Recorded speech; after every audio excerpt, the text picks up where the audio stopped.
Welcome, everyone. Welcome to Fone A Friend Friday. How's everyone doing? Make sure my stream is up.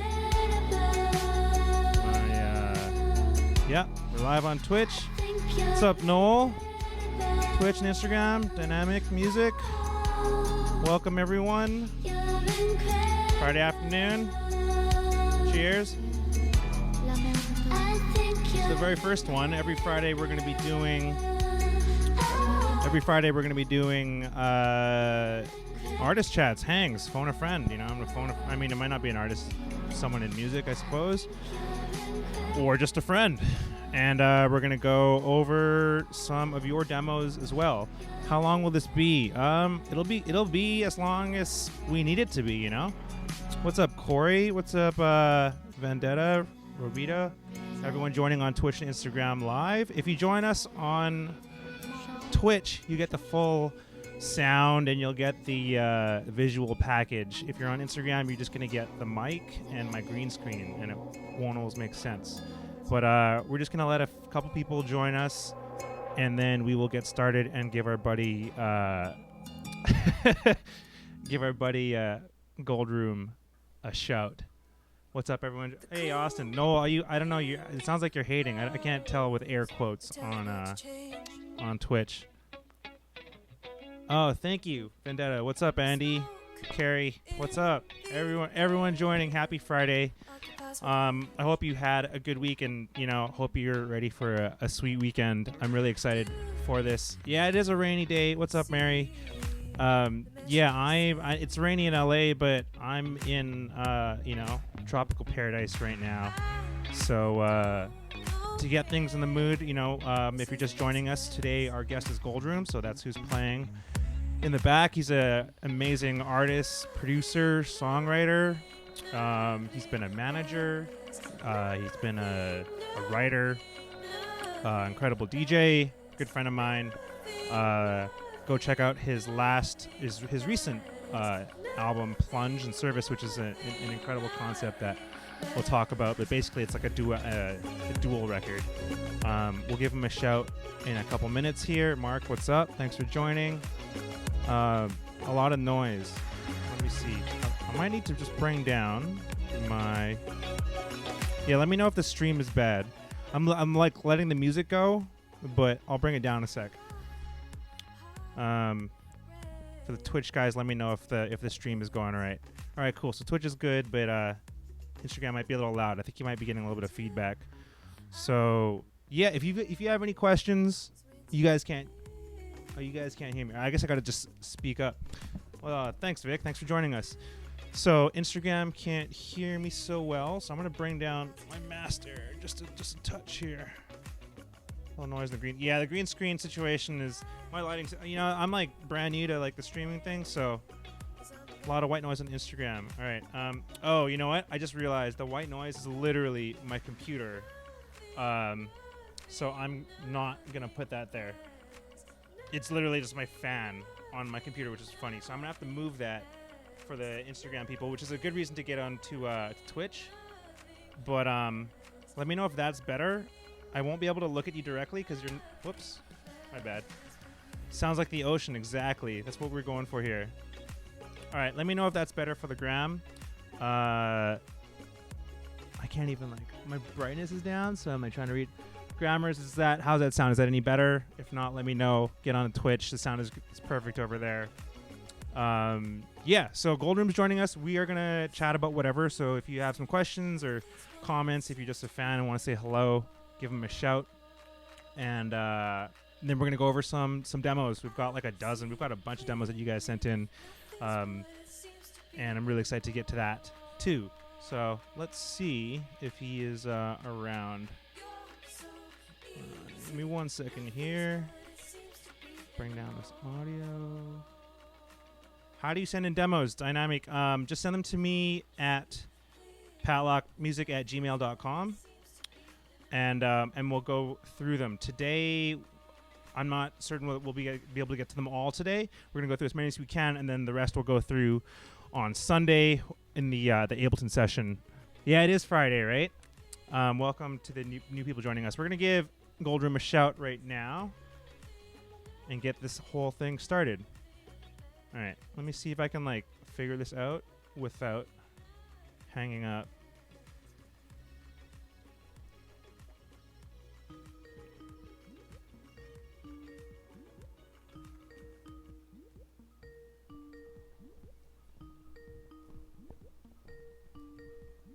Does anyone flip the Skype like ringtone? He's not picking up. The person whom you're trying to reach is currently unavailable. It's unavailable. Leave a message after the beep. So I'm leaving a message for Goldroom. Josh, we had an appointment today. We're supposed to hang out. This is awkward. There's a lot of people waiting for you here. Oh, he's calling. All right, cool. Josh, welcome. Let me switch up. Get you on the screen here. And then Instagram, you have to join over there too. I thought you were bailing on us. No. What? Because I was ringing, and then it said like you weren't there. No, I had to get a beer. Oh yeah, good call. Happy Friday, my man. Friday. How are you? I'm chilling on this tropical island. I don't know. It was there. I'm in the ocean. Cheers, bro. Meanwhile, it is actually raining here in LA. Yeah, I mean that's tough for you guys. I'm on an island. Let's get you on the Instagram if we can before we start this. Do you want to request to be in there? I think that I can do that. Okay. I don't know, actually. I might need to like. See, Graham, this is why you want the. Oh, it's just the Skype audio is low. Okay, let me. I can work on that. Audio input, desktop audio. All right, that should be. Hold on, I got an idea. I was gonna continue playing your music the whole time, but I think that would just make it really noisy for everyone. Hey, check this out. Boom. You do it? Yeah. Check your phone. It's like how to watch these two boomers. Oh, you joined. And oh, there you are. View. Get that beer. Come on back. Oh, here it goes. It says it's coming. All right. So now now we're on Instagram Live and we're on Twitch. Okay. And there's a bit of a lag. That's all cool. right. I gotta mute my phone. I'm gonna bring my volume down on the phone. Okay. Cool. Welcome, bro. Hello. What's where are you at right now? Oh, I'm at home. Mount Washington, Los Angeles. Ooh. Yeah. That sounds fancy. I've never even like been out there. Hardcore Northeast LA. Okay. My managers call it Producer Hill because there's a lot of music producers and artists and stuff that live on this little mountain. Nice. Okay, it's not gonna let me play your music while we're doing this. What are you staying like? Are you staying just right in your house, or do you have some like nearby? Because you said you talked about hiking or something, but I don't know if you meant like outside. Like literally right now, I'm on my deck, but I will. Yeah, I can hike around here. Like literally up back there, there's some hiking trails, so I do that every day. Which I don't know is like I think you're allowed to do that. So they haven't like blocked it off because I know here I'm in like. No, it's not a state park or anything like that. In fact, it's like an LA County road. Oh, nice. Yeah. So you have like a routine. Trying to do that. Get your exercise in. Yeah, I mean that's that. So I'm like taking hikes for an hour or two every day. Yeah. And then I'm trying to get as much music done as I can. It's definitely changed things a lot though, right? I mean, I've become way more open to sort of weirder versions of online collaboration. Right. Like this guy that I follow on Instagram, he posted like just a quick snippet of like it was like the beginning of a remix. It had like a sample and some drums that he had put down and a bass line. I just thought the bass line was really dope, so I hit him up and I was like, "Hey, this is really sick. Like, can you send it to me? Like, I forget about your remix. I like hear a lot of vocal stuff over it." Uh-huh. So he sent it to me, and I don't even have the equipment that I need to record vocals at home right now, but I like wrote a song, which is just very random. I've never like written a song to an idea that I heard somebody do on Instagram before. Wow. Yep. So it's kind of cool to have stuff come together in different ways like that. I mean, shit, I hit you up today about something I heard on your Instagram. I That's really thought it was funny. dope, Yeah. and It's like this. yeah. I thought you were talking about like being like a parallel story, except with a No, different no, outcome no. at the This end. is it's completely different. Yeah. Right. That sounds really raw and kind of, I mean, as organic as it gets. Sort of, when I say raw, I mean I'm thinking of the old SoundCloud days where I don't know if you did, but I would just hit people up for vocalists that I thought were cool. I would go digging and be like, "This is cool." I'm like, "Do you want to write?" And I actually met and recorded a few artists Right. that way. But if that's Hey, Pat, give me a second, because I think that the your voice coming out of my computer, then going into the phone, is making it echo. So I'm just gonna grab my headphones. Oh, Echo, right, got it. Echo for Echo Park. Headset on. You know Second. what? I'll be right back. Yep. Do something funny. 1 second, guys. Thanks for your patience. I'm gonna. This is why all the streamers use headphones. Maybe I'll do. Maybe I should do that. I don't know if I can fit the headphones over my cool hat, my summer hat. Dynamic, yeah, I know. Golden Age of SoundCloud. I feel that. Is it just the echo for the grammars? Is it just when Goldroom is talking, or for both of us? Hello, I'm back. Yo. All right. Hopefully that's better. Maybe That's I cool. turned So you way down. let's on that story. So was this like an artist that you knew, like, do you know personally, or were you just someone you followed and were like, yo, like, let's No, I'd never talked to that person before. type? Which is kind of funny. And so did you have to explain? You're like I'm Goldroom, like I'm a real musician. I've played real shows, and I'm not trying to steal like your music. Or was he a fan? I don't know. already? I don't even like think about that kind of stuff really when I start to like, if I like hit somebody up like cold like that. I just say like whatever. If they want to blow me off, they can blow me off, I guess. That's fair. That's fair. That's cool. It sounds like you've been like doing some, like, a few, like, getting after it with the collabs. I haven't really. I mean, is that sort of like the new norm for you now then, or? I'm trying to. I mean, I wish I could say that like more stuff is happening. But the beginnings of stuff, like the other thing that's weird is, I've almost never in my career written over other people's beats. Like that's not something that was sort of in my wheelhouse or something that I tried to do very often, if ever. And now all of a sudden I've become much more interested in doing that. So the last little bit I've like tried to get friends to pass me, folders of instrumentals and stuff like that. So I've kind of been open to like more types of collaboration, I guess. That's cool. I realized that I spent like 10 years of my life alone in a room with an acoustic guitar, like writing songs, and I feel like I need to exercise the words and melody muscle more and more. Right. So do you have, like, let's say, for the producers or whoever that are like on here, there's a lot of people that are obviously listeners of your music. What is there that that grabs you often when you're, I guess you're just, on Instagram checking out music and stuff, but is it it's tough because you're on your phone, obviously, right? So like, what is it? Is it hooks? Is it sound design? Like, what sort of makes you want to message someone and be like, hey, like, maybe this is for, like, be cool to collab or something for Goldroom's project? Man, it could be like anything, right? I don't know. What is it for you? I'm curious.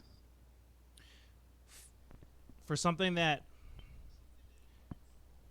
grabs me, yeah, it's often. I mean, it's tough. Yeah, I think the obvious answer was chords, but I mean, it's not just that. And I think that's more like when you're dialed in, because I mean there's a lot of jazz out there and there's a lot of cool progressions and whatever things like that out there, but yeah, Totally. something about, so for example, the song that you were asking me about today that I was remixing. So those joining us, we've got Goldroom here, Fone A Friend Fridays, and Josh hit me up today and was like, "Oh, about this clip that I posted on Instagram, just a new beat." And he was like, "You know, this is cool. Like, what's that all like? What are you doing with that?" And I was like, "Okay, this is a remix that I just started last night for someone, but the original is completely different, but it is really dope."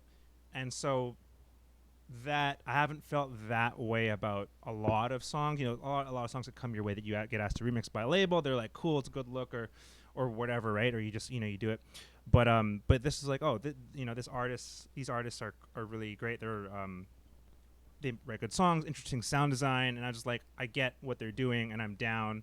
I like the song, even though I'm not Right. going to use those chords. So it was just there, uh, and even if I didn't end up remixing the song, I'd be like, consider me like a fan. I'm going to follow their career. So I think when something stands out, but that's, I mean, maybe more of a finished product. I mean, there's also a lot of producers, and we're going to go through some demos for some producers today that are like, maybe just starting out or have been doing it for a year or two. And I think it's important to, well, I mean, I guess that kind of leads us Right. to, you're running a label now. You started a label with Andre RAC. Tell us a little I did. about Yeah, about RAC and that. I. We were talking about it for, man, I don't know, a year and a half before we actually decided to move forward with it. I think we've always been pretty conservative, sort of slow moving in the right way kind of people. So, we talked about it for a long time and just we're trying to figure out what we thought would be the right path forward because we were interested in starting a music company of some sort. And we'd become more and more interested in the music publishing and in record label type activities. And for me, I had previously run a record label a long, long time ago, but I don't, being a music blogger and then being a DJ, so much of what I love about music is discovering stuff that I don't think other people have discovered and being able to tell them that I really like the music and then hopefully being able to share it with people. I fell in love with that first as a blogger and then, Yep. as a DJ. So you can only help so much as a blogger and as a DJ. It's kind of cool to be able to say, I love what you're doing. I'd like to help you elevate it. And I'd like to be able to put some resources behind it to get it out to as many people as possible. So, we kind of decided that we wanted to be able to do that for more artists. And, we also, I think the bigger thing with Andre and I is that because we've remixed so many people and because we've been around for long enough, we've interacted with every kind of label under the sun, whether it's, small independent labels, whether it's sort of big dance labels that are independent. We also both have released full length records Yep.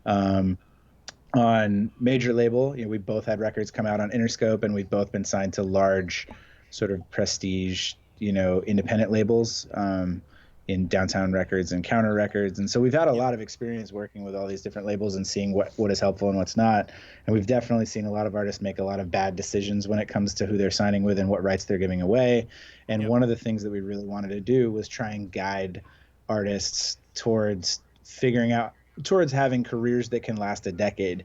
And most, I think a lot of deals are set up in such a way that the label is willing to like gamble on an artist either having a lot of success or failing, Mm-hmm. but a lot of it tends to not be very economical historically to build an artist and have them just be in the middle ground. You're trying to have a hit. And so what we wanted to do was provide a situation where we could help artists move along and move forward. And we think that there's a business model that works now where we can help artists, have long sustained careers with lots of fans and not be stuck in non-advantageous business situations, basically. So it sounds like the types of artists that or the vision that you're talking about with the label is a little bit more patience, a little bit more long term with the acts that you're working with, as opposed to maybe your standard sort of like not hit factory, but like how do we blow up immediately, like make this the first thing viral or whatever, like the numbers. Not that you don't care about numbers, I imagine. I mean, look, everybody wants to try and be successful, right?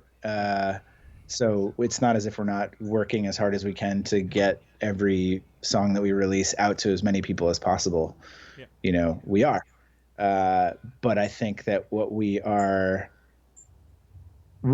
I think that what we've acknowledged is that we're not trying to do deals that lock artists up for a long period of time or something like that. We want to be able to help in all ways, and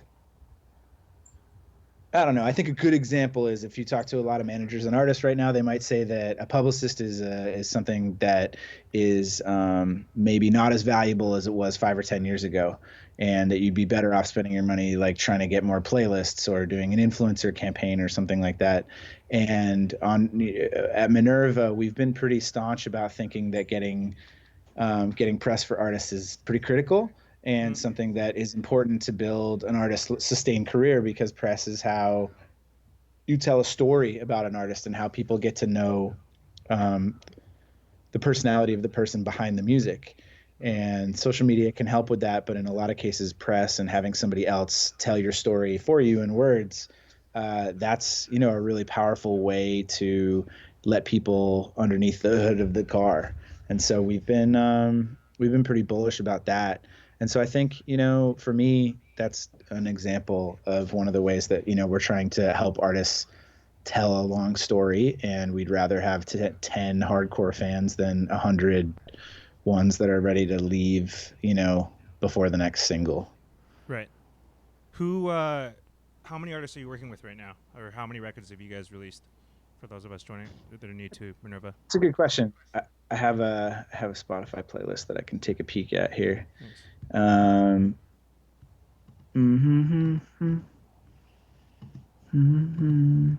So we've put out 20 songs in the first year. Okay. And that's from, I think, about 7 artists, which was it's actually, what was that?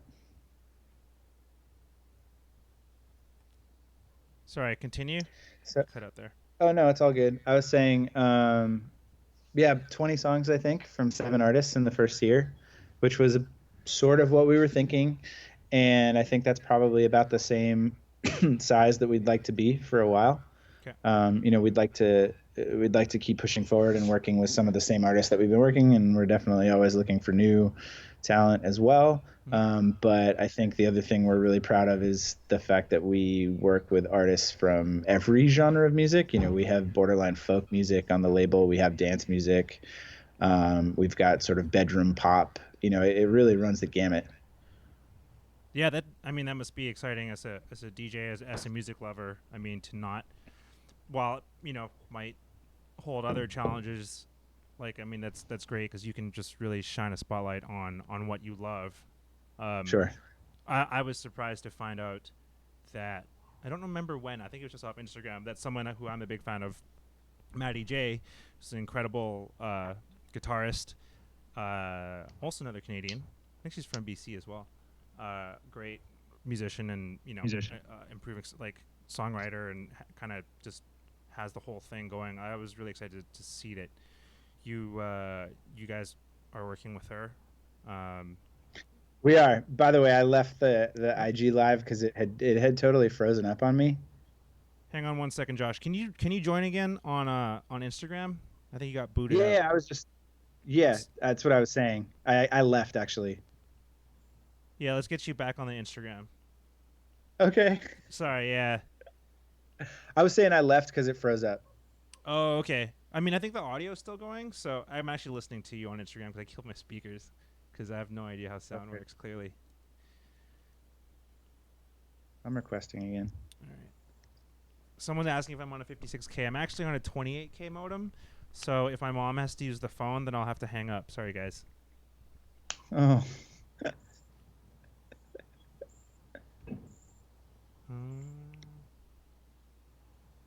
Is it letting you request?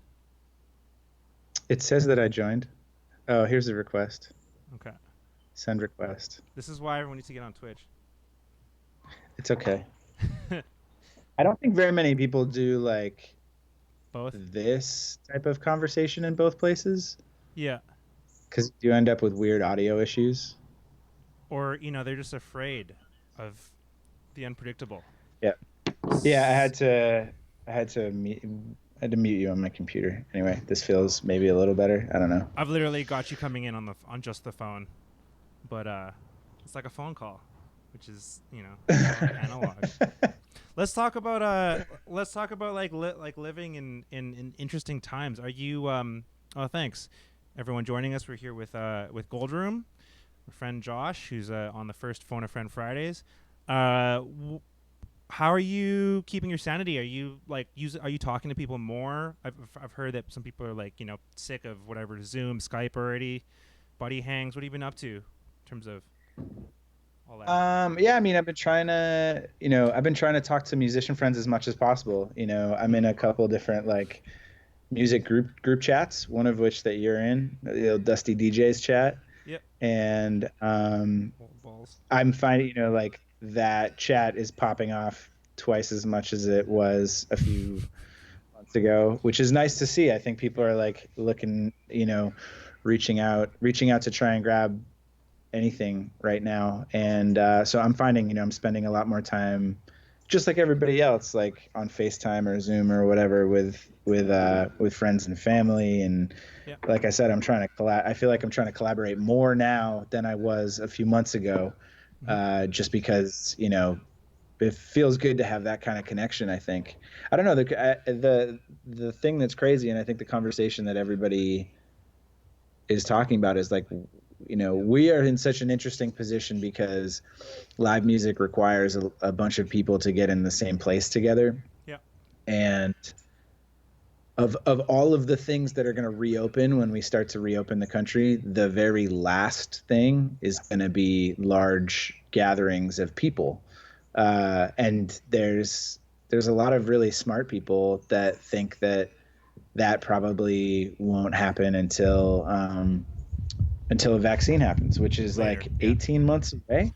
So Right. like there's a lot of smart people that think that like there might not be festivals until like next fall, Right. or something like that. Not this fall, but next fall. Right. What do you think of the we're seeing a lot of streams, I mean, aside from, yours truly, a lot of digital performances and people coming, on Twitch, on YouTube. I saw, well, that was your suggestion. You were talking about D-Nice's DJ sets, this old school hip hop DJ, and he had like Michelle Obama in there, and it was like 250,000 people on his IG like DJ stream. It was just his phone looking at his face, and he was just playing jams for like 9-10 hours, Like Bluetooth speakers. right. Right, like it's so good. Yeah, I mean, it shows how important music is, and how, the power of music to bring people together right now, which I think is just so important. I don't know, it's weird though, because I think people see that and then every DJ is like, oh, well, I should clearly be doing 2 DJ sets a week. Right. And so they're setting up CDJs and just sort of doing the same thing that they would be doing in the club. And Yeah. I don't think that's going to be very successful myself. I don't know. I think what's interesting is that it's pushing people to do new stuff that they wouldn't do before. Has anyone ever seen you have a conversation with one of your friends in music? No, I don't. I mean, we haven't done this. I mean, we've done this on our own time, like hanging out. Have you ever done a panel at a conference or something like that? Like, no, right? No, not really. No. Not from music. Right. Yeah. So this is cool. Right. This is cool because all of a sudden this is providing an opportunity to like show people a different side of you, which is neat. And I think that pushing artists to do things that they haven't done before and show sides of them that nobody has seen before, like that's what's exciting to me. Right. So like to roll back to Andre from RAC, he did a live stream yesterday for some company, I don't remember who, but I watched it, and he like developed a new Ableton session that has randomized loops playing so that he can like play music and there's music playing and it's his, but he can also stop and talk, but the music never stops playing. And it's cool that he was like, that he thought, how can I make a brand new form that only works for streaming, like that wouldn't make sense in any other context. And so I think the people that are like taking the time to think it out and be like, well, how can I take advantage of this, because I can't do it any other way. Like for me, like I've been thinking about how, my mixtapes, I tend to put all sorts of music that I can't DJ because it's too mellow. Yeah. And now all of a sudden I have an opportunity to play that kind of stuff again because I'm not in the club. Oh, and by the way, also I never get to DJ for 4 hours. What if I just DJ'd mellow stuff for 4 hours? Like, Yep. that's the kind of stuff that's been going through my head. I think it's just really corny when people are like literally just DJ doing the same stuff that they do in the club on Instagram over and over and over again. Like, if I saw that a few times, I'd be like, why am I going to go see you when you come to my town next time? Right. That is the danger of, giving away, I guess, whatever, the farm for free. I do think it's interesting to, like, it's not every idea is going to work that we have, but I just, on Tuesday I'm doing this themed playlist, kind of like a radio show. Like, I always wanted a radio show, and I'm like, well, let's pick a word, and people sent in different words on Instagram. Thank you. So first I asked people their favorite word. Wait, so what's the word of this week?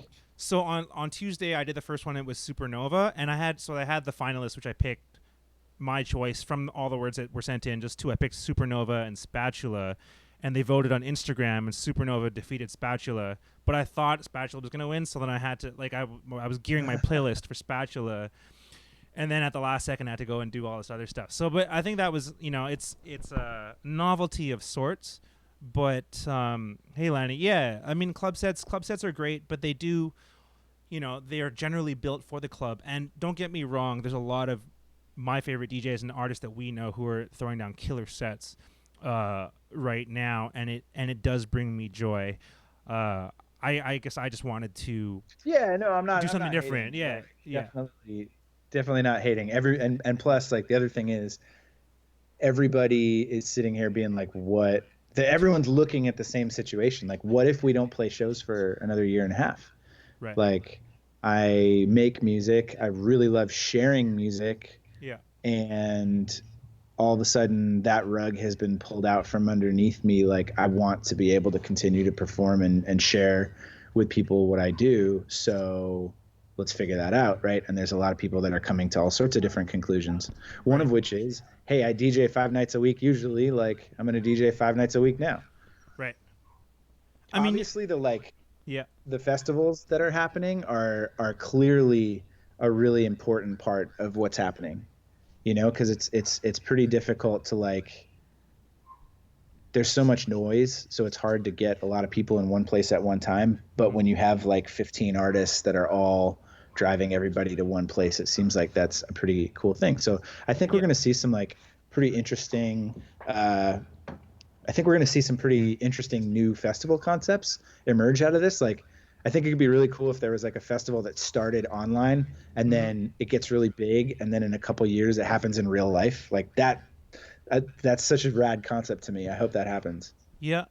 There was one that I haven't been able to get into yet. I think it's only on Zoom, so there's a limit to how many people you can get in there. But Club Quarantine, I'm getting some complaints about the Wi-Fi. Sorry guys, I'm in the shed, so, and my mom's like going to use the modem at any second here. So, but yeah, it's just like a crazy. We could bail off of IG too. We can bail off IG. Yeah, we off of Instagram. We could do. All right. For the grammars, should we just tell everybody, hey? Yeah, we're gonna shut this down on Instagram and just focus on the stream. So just go to PatLokMusic. You don't need a Twitch account, but the sound will be better and everything else will be better over there. So that's it for the gram for now. See you on Twitch, because we're gonna keep going over here. All right, thanks everyone for tuning in on Instagram. Come hang out on Twitch.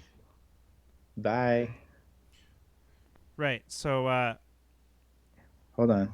Nice. All right. Now I can focus. Yeah. So this Club Quarantine thing, they had like their second show, like Charlie XCX popped up, and it's just people get dressed up. Can you hear me? I can hear you. Oh, you good? Okay, I thought you. Yeah. No, we're good. Yeah, like everyone gets dressed. I've been seeing the screenshots. Everyone gets like decked out. It's I think originally, or it is founded by someone in like in the LGBTQ scene, and I've seen this. I haven't been in, but I've read about it or heard about and it. it Yeah. looks like a great party, right? Like on all levels. Hmm. But hopefully we get more people kind of just, man. I mean, not to get off on a tangent here, but like when it comes to music and like I mean it's always we're always following like I feel like the gay scene is always like way ahead of us like the rest of us Always. over It's time, so true. right? All of the best shows I've ever played, Yeah, man, always. yeah. That's so tight. Yeah, I think it's funny. Like, I read a New York Times article about like strip clubs that are popping up on IG Live. Okay. Like, Wow. the amount of like dope social stuff that's happening right now is really cool. I mean, I think like I don't know, it has so many impacts on so many like interpersonal and social things. Like dating's changing completely. Yeah, it's like I don't know, it's weird, but I think what's really dope is the live event space and like what might be happening. The big question is like will there be any money around for anybody because people have to like survive. Absolutely, and that's so Mark TVI on Twitch has just said that actually Charlie she wrote a song with her fans in quarantine, which is, I mean, that's next level, right? Like, I know. Yeah, it's so sick. I love what she's doing with that. I feel like she's been playing with that idea for a while, and now is kind of the perfect opportunity for her to like. She had like a live where she just talked about art direction for the album, right, and so she was fielding questions and taking ideas and getting all this interesting feedback from her fans right, on that. They're really involved in like every aspect of the record, which I think is really cool because like, look, if it's a failed experiment and it's not like a great record at the end, mm-hmm. it's still going to be a really dope experiment, and it's still going to be like really sick that it happened. Yeah, I love stuff like that. I'm all for cool ideas like that. I've for the longest, I mean, I should be doing this now, but I'm not. I've always had this dream of so I sail a lot, you know yeah, this. um, I've always wanted to sail from Cape Cod to Bermuda, which is like a 5-day sail, right, but do it alone. So it's like 5 straight days and nights. Do it alone on a large boat, and during that time, force myself to finish a 4-song EP, like over the course of the whole trip. So maybe like 2 weeks or something like that, and like set up a bunch of GoPros and be like, it might be shitty, right. but the whole point is it was created for and inside of this moment, you know? The challenge, I mean, taking on a challenge where you don't know the outcome like that is, I mean, in itself it is kind of makes it worth doing, and it's also performative, and it's about literally the process of Right. how because you have to worry about unpredictable weather. I mean, I don't know what that route is like. I imagine that you might get hit with a squall or whatever you guys call it, a hurricane or something at any point. I mean, hopefully not while you're like in the middle of like recording your last hook or something. Well, yeah, right? this is just like the dangers of sailing, but that's part of the process, right? Right, right. So that brings me to like, yeah, on the sailing angle for the listeners that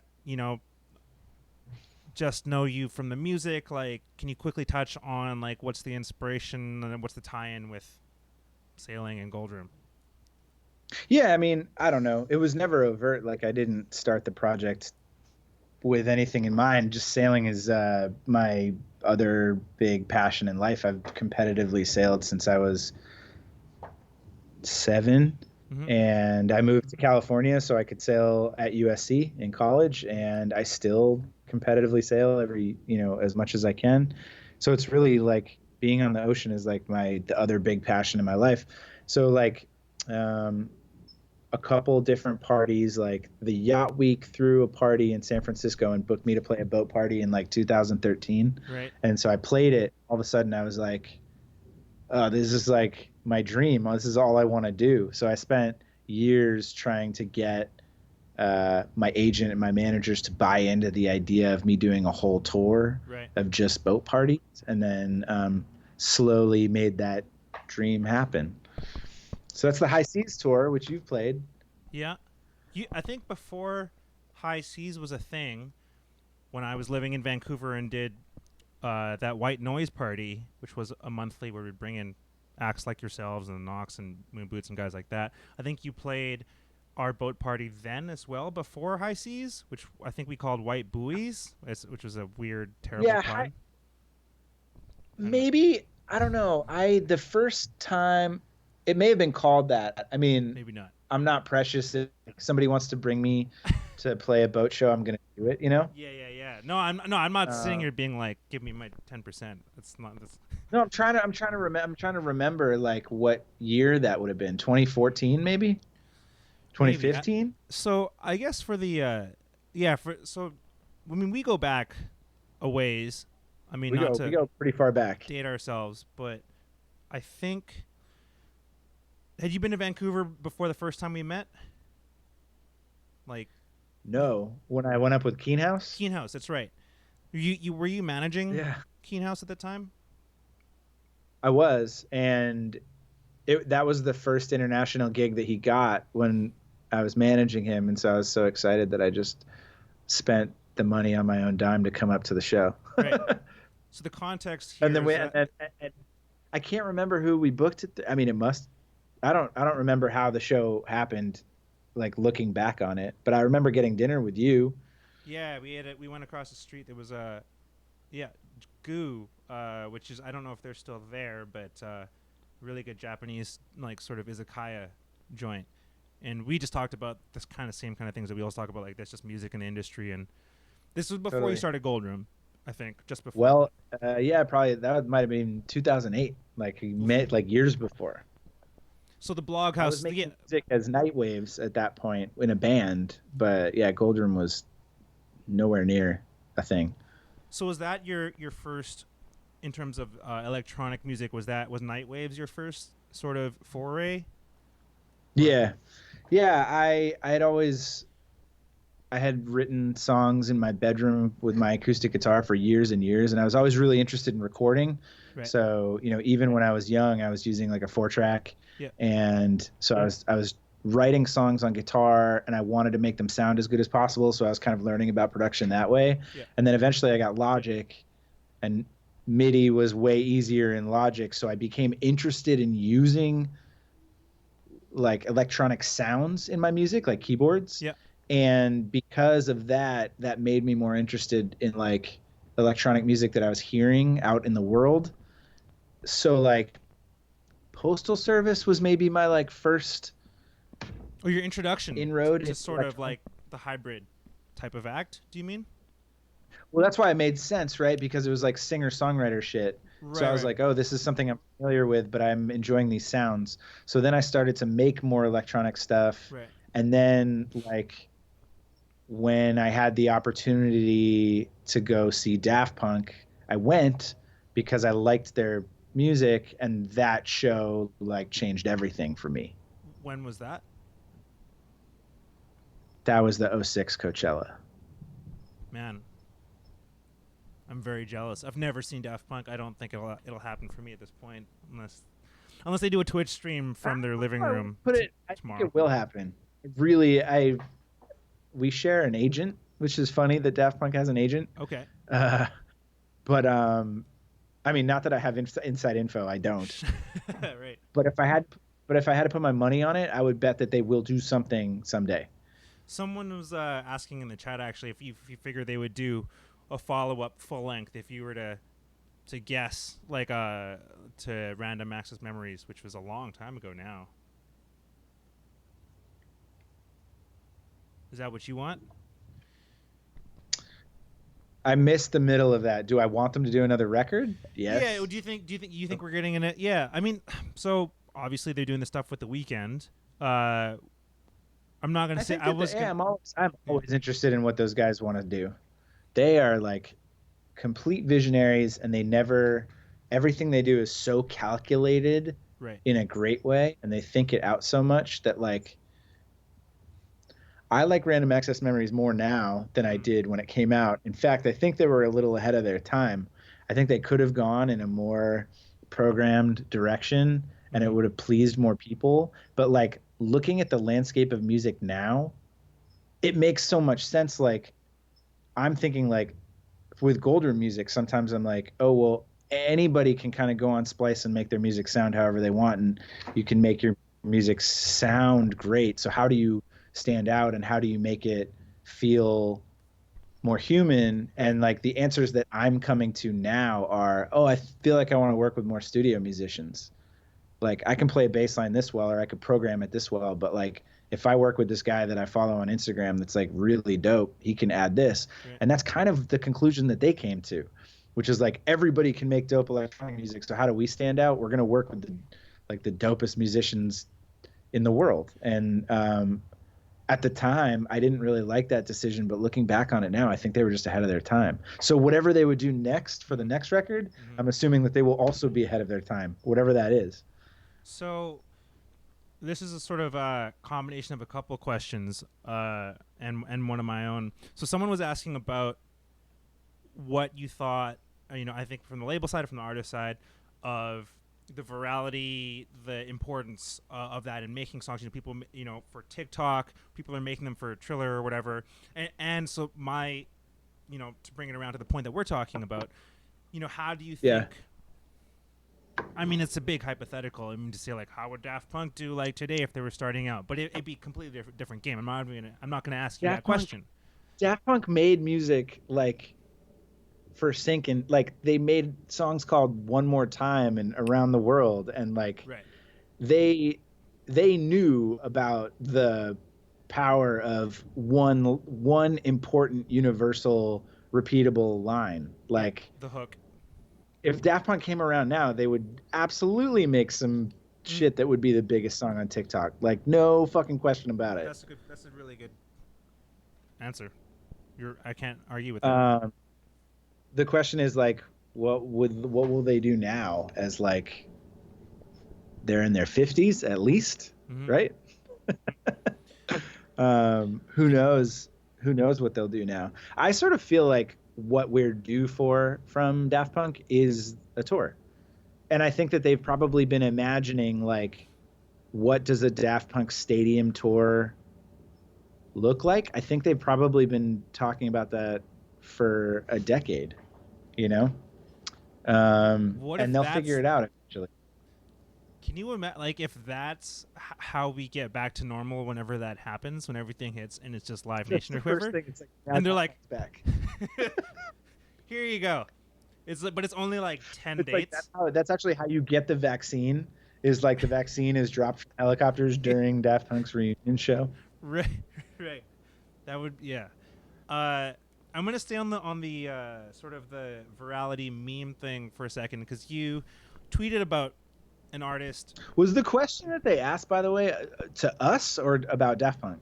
It was not about Daft Punk. It was more about like, it was on Instagram when we were live. Oh, just like, how do we feel about that? It's like, how do you feel about like the TikTok nature? Like, let's say for as a label head, how would you view that? Would you go to Maddie or Nasaya, another one of your excellent artists that I'm familiar with? It's and be like I think that. I think that kind of, there's always been mediums that everyone's like, oh, this is where you need to blow up. And so in the 90s or the 2000s, maybe it was like, well, if you want to get big, you have to get big on alternative radio. And alternative radio sounds like this. And so you need to get your song mixed this way, and it needs to have guitars, and like there have always been mediums that people have been like, well, this is how you're going to break, so this is how you need to write a song. Right. And it's just really hard to write from that perspective. And I've always had the belief that whether it's me writing for myself or advice that we might give somebody else or thinking about the label, it's like you make the song and then you approach it later and you figure out like, well, how can we do the best thing that we can do with this song? And I think that there have been instances with songs that we've had on Minerva where we've been like, we think that this thing might actually work, like specifically on TikTok. We think this thing might work on TikTok because it has a unique little drop and it has like a funny little noise or something like that. And it's like, if you can get something into more people's ears and have them find it, then that's awesome. Obviously, if you look at the like viral 50 on Spotify or whatever, a significant number of those songs were birthed and got popular on TikTok. So Right. I also like that platform. Like I go on TikTok all the time, and there's all sorts of cool music things happening on it that I think are, exciting. Obviously, when you're dealing with stuff that's really short, you're just sort of leaving out an element of the songwriting Right. that I think you're going to get in trouble if you're like, well, what am I going to do? I'm going to like try and make music for that. So you're not going to come out with like an EP with like 3 1-minute 45 songs anytime soon? No, but I'll tell you, I do feel sort of liberated in a weird way where like I have a demo right now that's sitting around that was like, I asked myself to go as corny as I could. Yeah. And so it's this song. The word California is in the title. Okay. Like it's very, very Goldroom. I like really went for it. Yep. And I don't think it's going to be like a single. Yep. It maybe if I just let it sit around, it would never come out. But I've started thinking about it like, well, what if I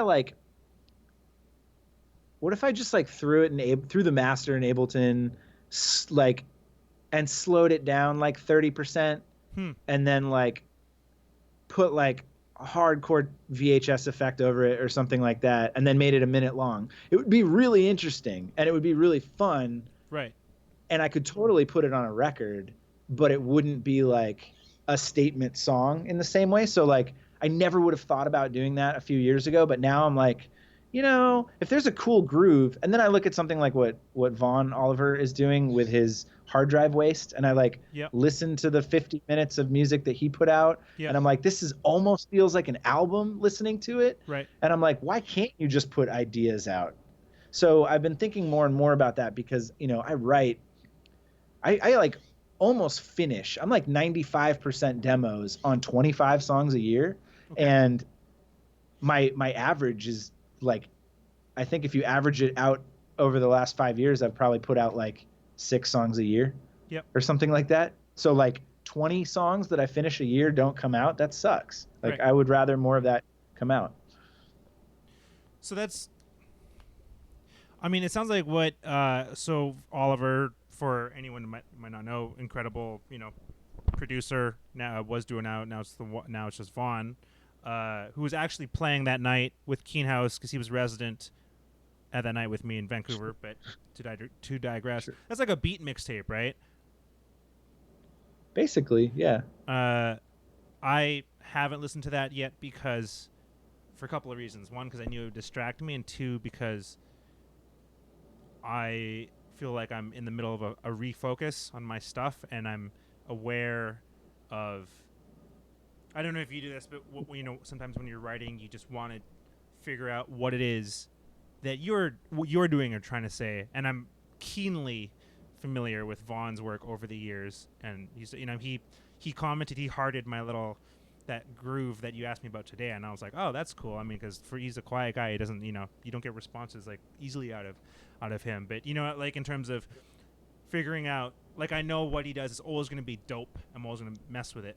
But because, for example, I'm like in this writing mode again, or figuring out like what sound we're going towards next, I was like just avoiding that.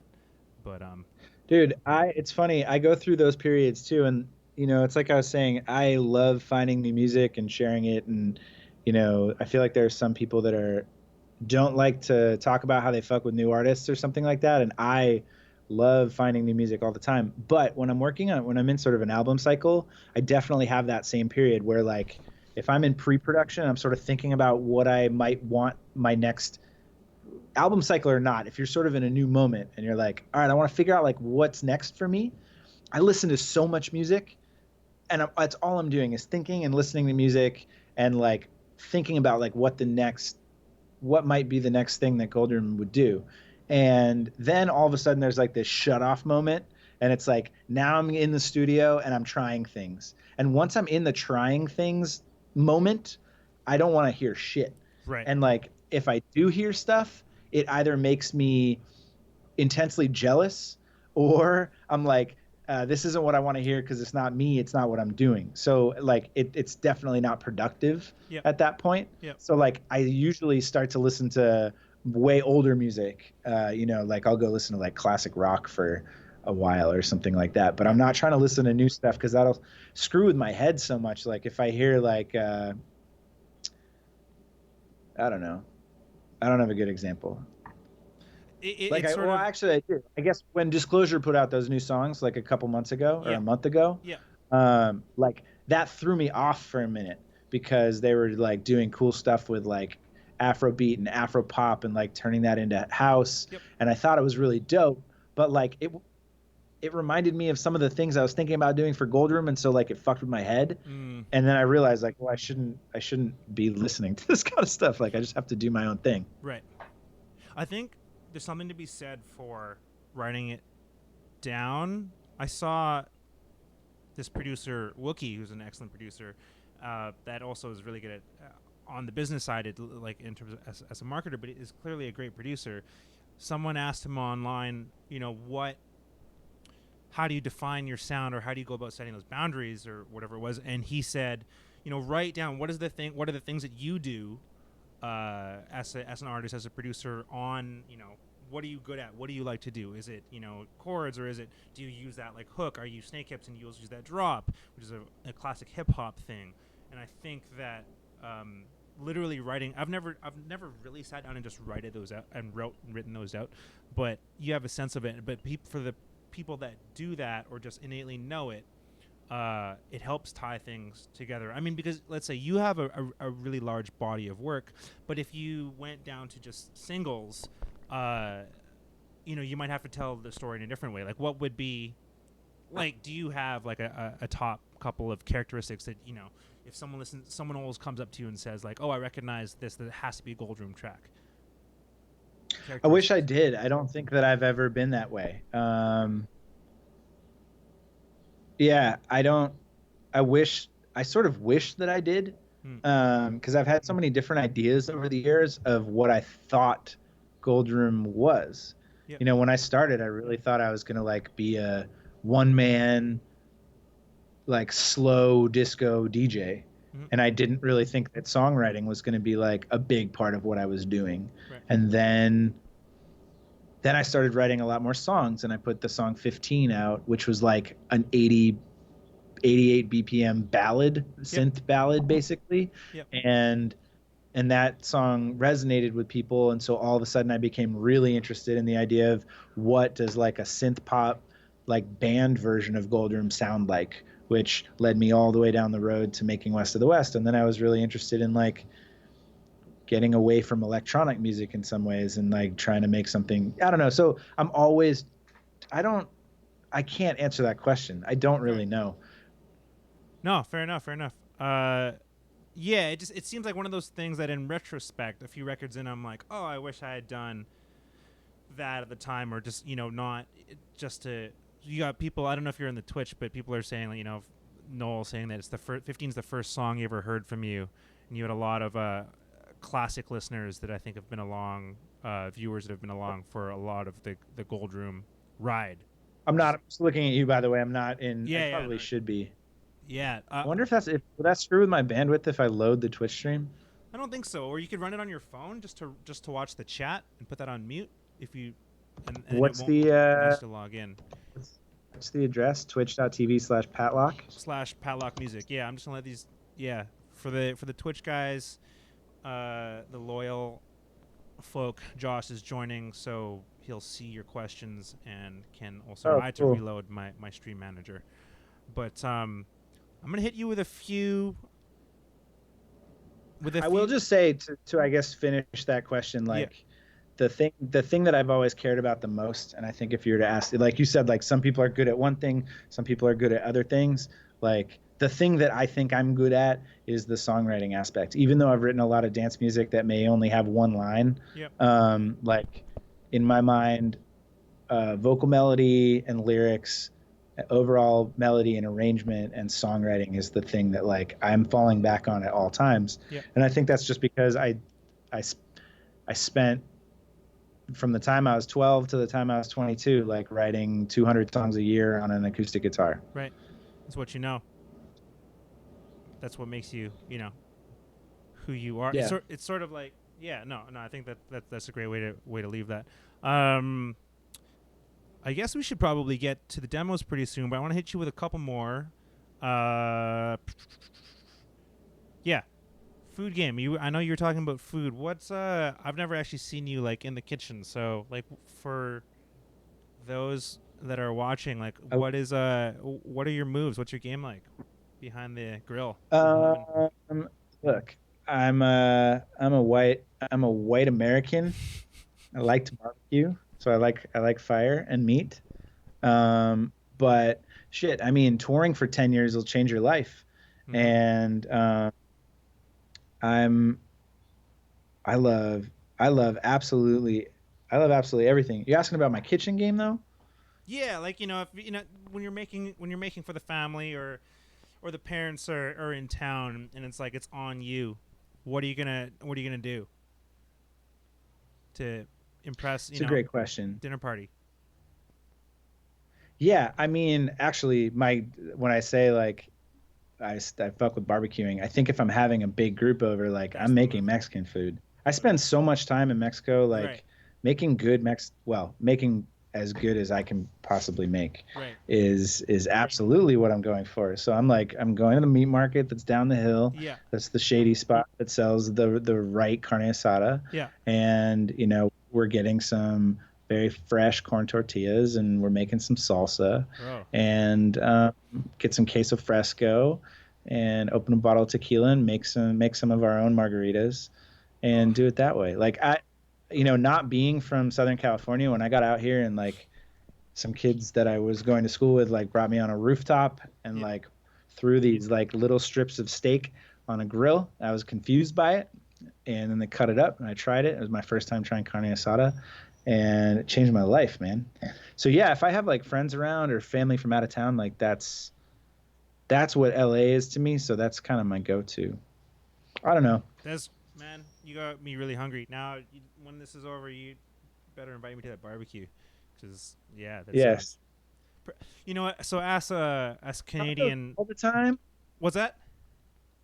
Oh, I just said sort of tacos all the time is the Tacos, right answer to that question. I make tacos breakfast tacos all the time. all the time. Yeah, that was the big eye opener for me moving here. Was just you know it's a sure shot. Like now, if I go back to Canada or anywhere, it's my brother or someone will be like, "You want to get tacos?" I'm like, "No, I just don't. I won't eat. I don't eat tacos like up here. Uh, outside of That's like Mexico and like a lot of parts of the U.S. in the same way that I won't eat sushi in L.A. because I've become like a snob, like a taco snob back home, and then okay, sushi sushi. snob. Here's the thing though, sushi in LA is arguably as good as it is in Vancouver. You we'd be can here. make that argument. We're gonna be here for right. Maybe I just haven't had it, haven't found it yet. Can we just say we're not taking New Yorkers for pizza when they come here? Right, right.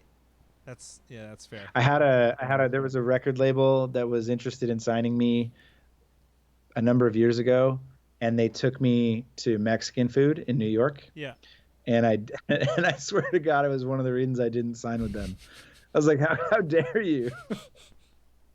I mean, you got like there's a pretty varied population in New York, obviously, but clearly they didn't bring you to or you knew what you were getting yourself into. So unless they brought you to some The crazy quality like of Mexican food is absolutely directly correlated to how close to Mexico you are. That is like an indisputable fact, to the point that like San Diego has way better Mexican food than you might think it does. right, And the flour tortillas that you'll find in San Diego are the best in the country by a long shot, because they have like a different lard source or something like that. right. Seriously, get a breakfast burrito in San Diego. It tastes different than it does anywhere else in the world.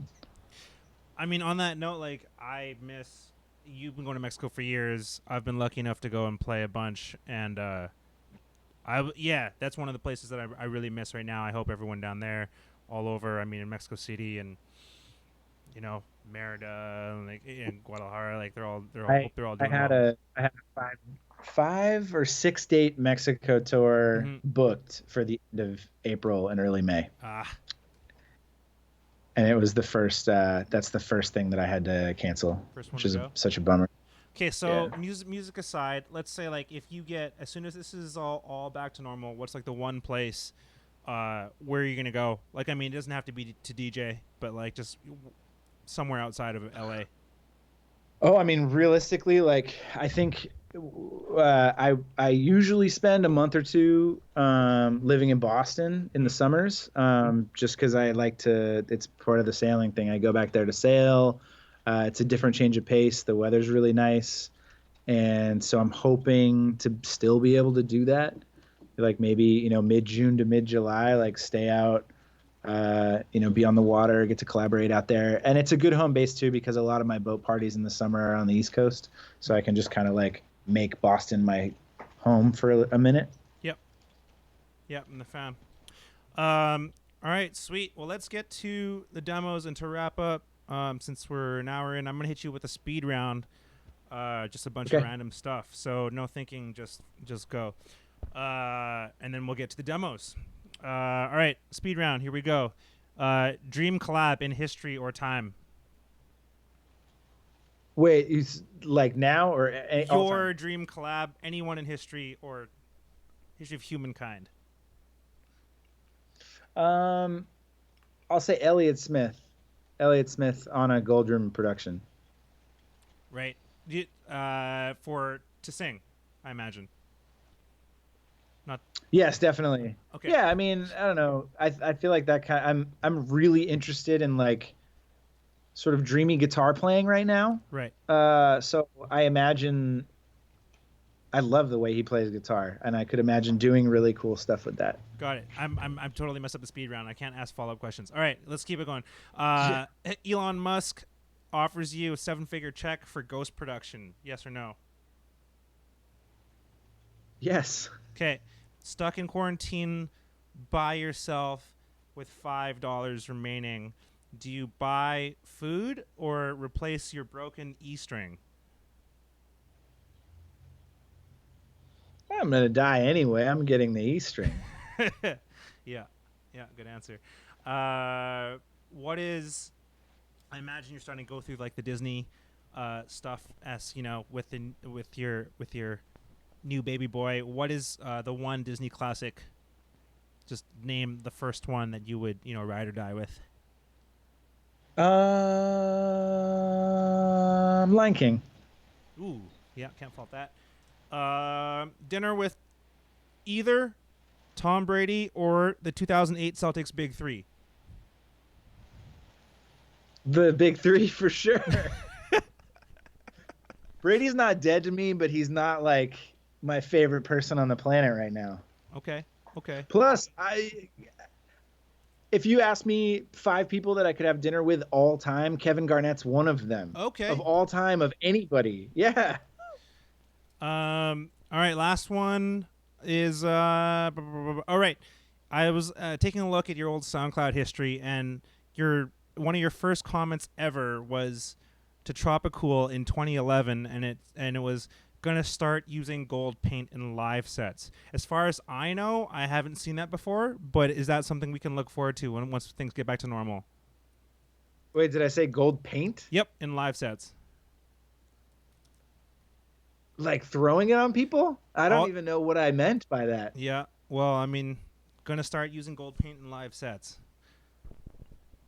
Maybe just drenching myself in gold. I suppose that's an option here. I might be down with that. The gold finger, what was that? That's the greatest like You know, villain like move. in why am I blanking? Blade. So at the beginning of the movie Blade, right, where they're in the club in the basement and Right, and then it starts raining blood, right, but it's not blood, it's gold paint. So right, right, like I right, rain gold down on the crowd. right. All right, so it's a maybe, something to I think think on. people would get mad. Eh, Probably not going to happen. eh. So there was this. Just to wrap that up. There's a band in Vancouver that they were notorious for doing stuff like that at their shows, and Sparkle was one of the big ones, and people would be like, I was taking Sparkle out of my underwear for like just come raining from the ceiling like for weeks after, which is, you know, so don't use sparkles if you can avoid it. Great. All right. Down glitter. Should we get into some of these tracks? For sure. All right. So first up, I might have to rejig the sound just real quick so that. So first up, we were gonna look at Euphony. I'll play a little bit of it. Josh, I don't know how the sound will be on your end, but just so for people on the stream, is Euphony still in here? Yeah, I know you heard it before. I just don't know if it'll come back out on your side. Let me try and load it. All right. 1 second, guys. Can you hear the rain here? It's raining. No, I can't hear anything over the sound of my Mac fan just like dying. It could also sound like that. Right. It's a nice pitter patter. I'm trying to play this. 1 second here. Changing my out.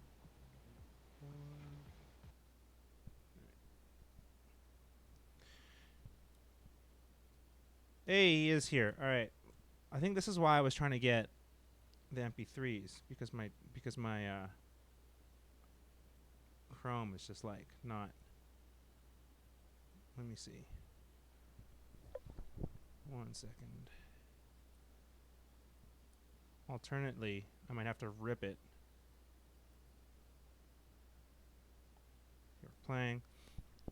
All right, I'm gonna close Chrome and restart that. 1 second. The beauty of technology. All right, so I've got everyone on the stream. Oh, it was like in there, but then it just wouldn't load. I mean, you can. Oh, right, because it wouldn't go into the stream. I mean, I'm still casting, but I'm just my computer's just being a bit garbage. 1 second. And if that doesn't work, we'll just give them the notes. Be like, the kick was loud. No, I'm just kidding.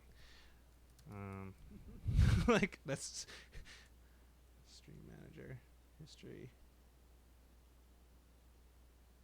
Yeah, maybe instead of like the DJ, like the CDJs, like what I'm getting next is just the computer. I wonder if I could actually. If I can share my screen. Yeah, that would hang on a second. Now it's not even like loading the my internet. Let me just check my OBS and make sure that we're still up. Yeah, it says we are still going, even though my Chrome straight up isn't loading. That's crazy. All I have open right now is OBS and Skype. Stream is live. All right, cool. So that's one thing. Figuring out the audio. Sorry, guys. In the meantime, I might actually just run something.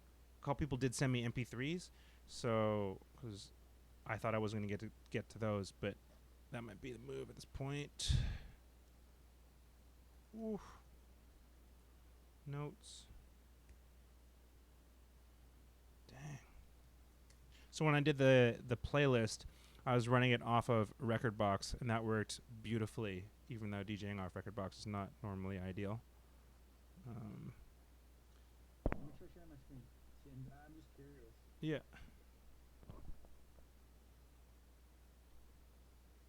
Oh, because the audio would come through. Right. That's possible. Maybe. We'll find out here. Okay. Is this working? Oh, it starts in. Are you playing the track? Oh, yeah. Yeah.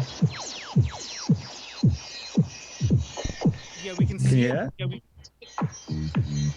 Yeah, oh, yeah, there we go. Yeah, it sounds just like turn it up. It's like 96K, but we can go through it.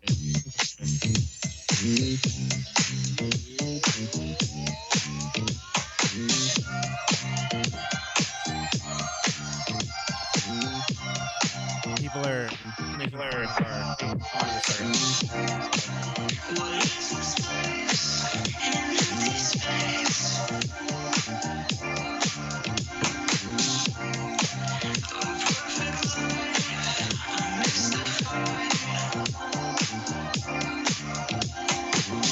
I can see.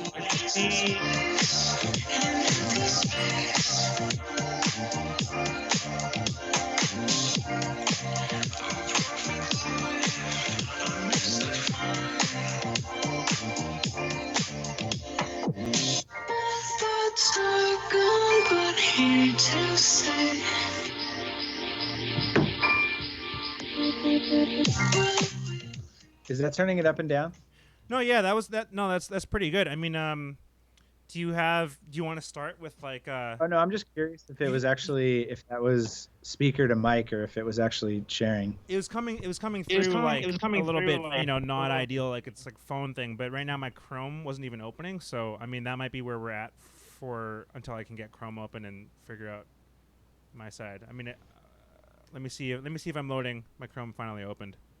That was enough to start us off. So while I'm trying to load Chrome, did you have any thoughts that you wanted to start us off with?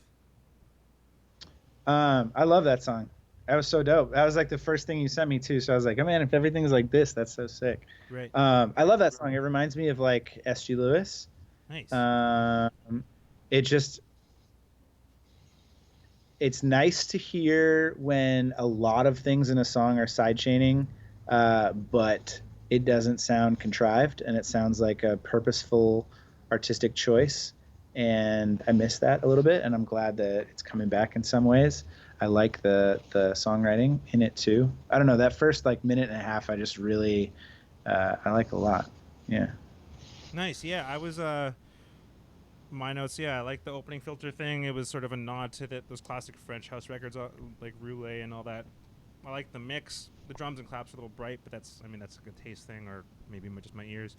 The thing that stuck out to me that I would maybe change is the resolution of the bass line, the last four notes. It goes like, bum, bum. Oh, here it just loaded for me, so now the stream can actually hear it. Hey guys, thanks for sticking around. Doing demo feedback at this point, even though my Chrome won't open. But now they can hear it on the stream. We'll let that run for just a little bit.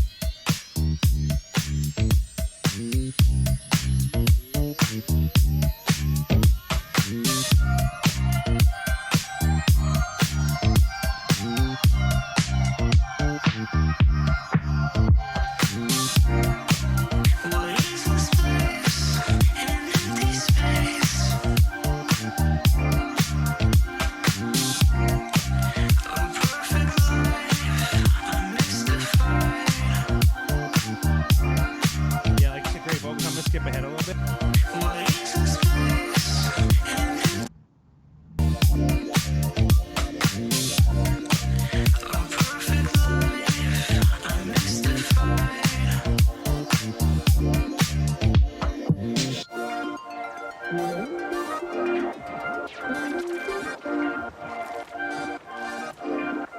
I'm into the vocal tone. Yeah, you find you got like a nice thing going there. I don't know. Let's give us more of it. I mean, in the future, it works really well on this track. I'm going to mute myself for a second so I can listen to it. I can figure out how to do that, actually.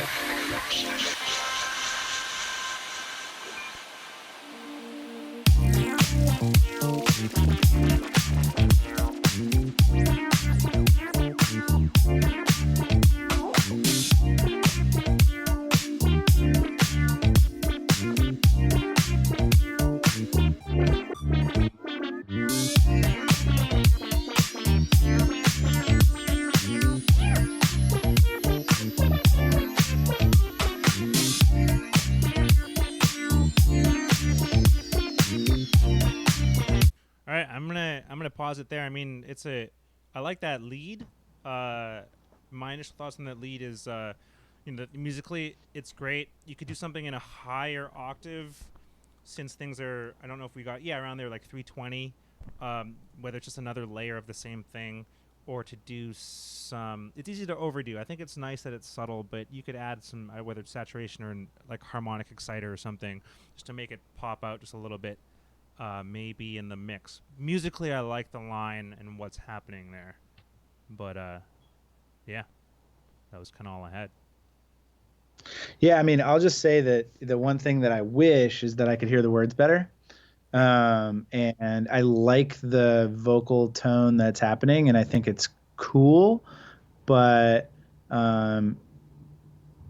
it operates more like an instrument than it is like a vocal, and I just would be interested in hearing more of what's going on there. Like, I think the vibe, such a good vibe, and I think the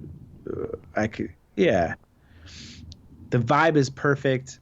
And I think that I like where the vocals are going, but they're not like taking me all the way there because they're obscured a little bit. Like, I think if you listen to what Porter Robinson or Madeon have done on their more recent stuff, when they're like, I'm singing now, I think they've done a great job of affecting their voice in interesting ways, right, but still keeping it human. You can still understand what's going on. Yeah. And so, there's a way to affect your voice and have it be interesting, but not have it lose that sort of human characteristic. So I would just say work on that. Auto-tune the whole way. Just T-Pain that shit.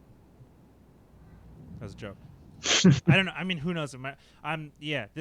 That's your wheelhouse more than mine. So, but yeah, I think something could make it pop a little bit. But the vibe, definitely on the right track. Send more music, please. I love the production on it for sure. Exactly. Yeah. Up next, we've got. I'm sorry Austin. to say, but I have kind of a hard out now. Oh, you got to bounce.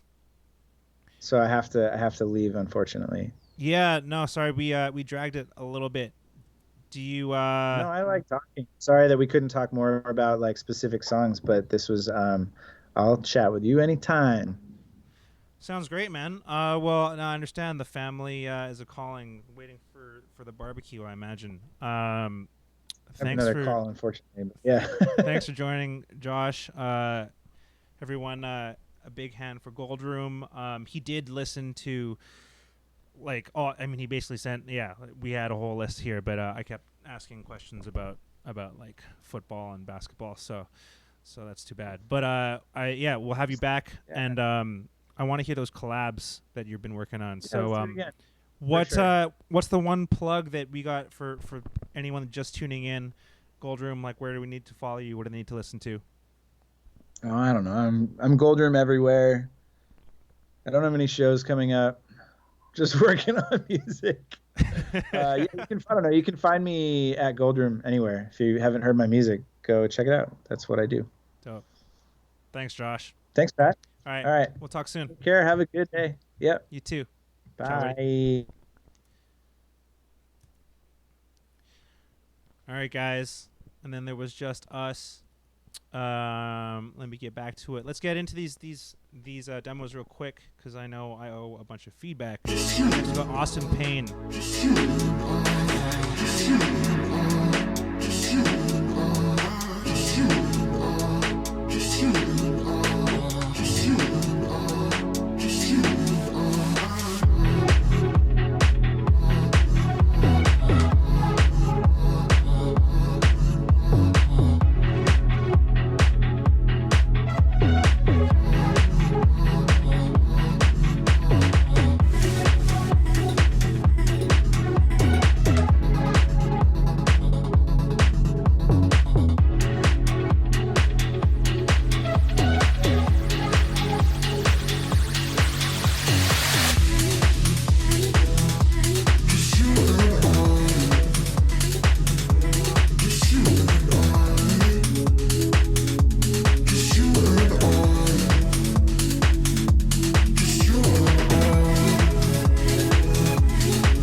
Yo, so I'm feeling this. This was actually judging by the way judging by the way Josh had ordered the tracks he wanted to go through.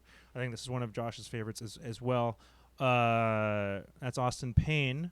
Very classic sort of. I don't know. Sort of reminds me like 2012, like this kind of deep Future vibe before Future meant something different. I guess with the vocal, I wasn't sure if it's supposed to be like the main. Is it like the main hook? Obviously, it's the hook of the track. Yo, Austin's up in here. It's cool. I think that it fights a little bit with the chords because it's in the same frequency range. So I wonder if it might be a matter of one. Obviously, you could do a high octave layer on it, or you could do some like mid-side mixing with pushing either probably the chords out to the side a little bit. Like if I don't know if that's like technical for some people on the stream. I mean, you can say you have an EQ, you can split it into mid and stereo or mono and stereo. So that might create some more room around the sort of 500, 800 range for your vocal to sit. And then I would also mess with a little bit of, I don't know that the high octave is what you want, because I mean, I understand that adding that would change the track, but it might add a little bit. And obviously if you use, or not obvious, but if you use a high octave layer, you could even just put that really subtle out wide, and that might help a little bit there. So it just is about scooping and removing things. I think that because your drums are pretty filtered on this, which is cool, you do have space in the higher range for additional elements or element, whether that's like a little shaker or a tambourine loop or whatever, or a ride cymbal. I would say, just to kind of wrap, it's a cool vibe. Figure out, like, I like the overall idea and the vibe, the aesthetic. Figure out what the priority is at each section. Like when the vocal's in there, it's all about the vocal, because you got the chords, and you can go back and forth, right? You can just automate things like your chords. You can have one, not the main solution I would suggest, but something that can also help is just side chaining the synths that you have, those chords, off of that vocal a little bit, and it just kicks in. Not as much as you would like a bass line to a kick, obviously, but that's something that can help. So nice job, Austin Payne.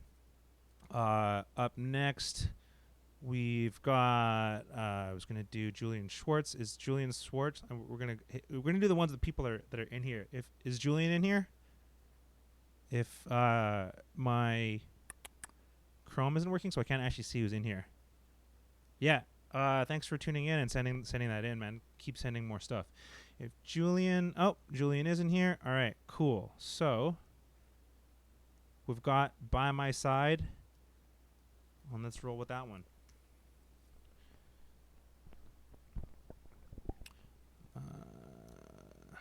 I'm in like Safari now. I don't know, like this 2015 Mac is just, it's like no mas. All right. Julian Schwartz. Oh, that's nice. For Pat Lok. All right.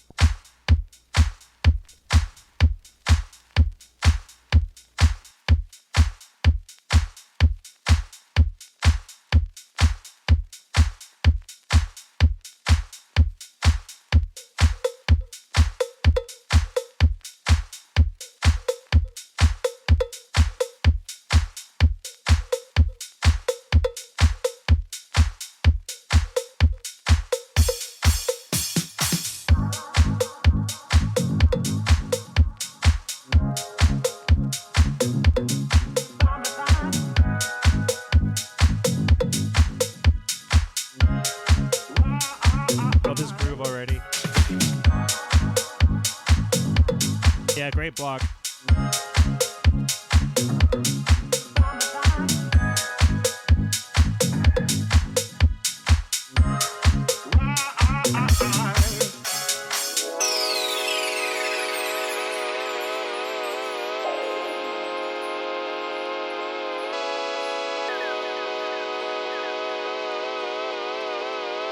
It's unexpected, but I'm into it.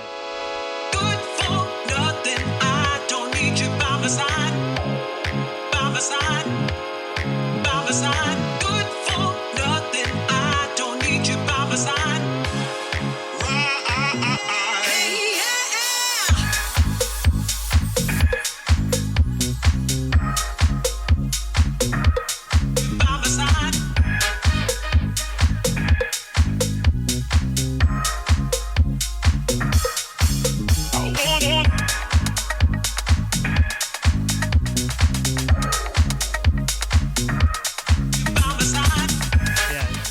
great groove. We're gonna skip ahead a little bit.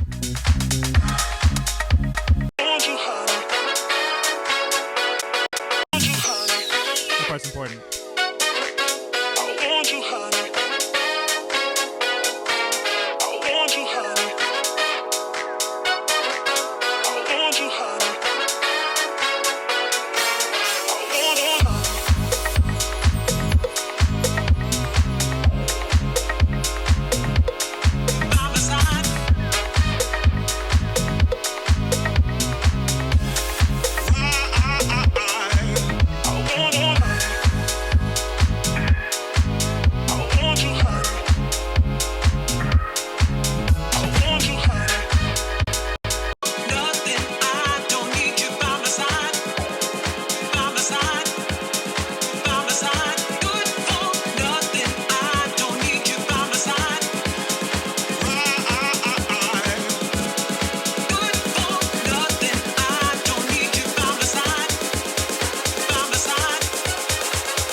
I think you guys get the picture.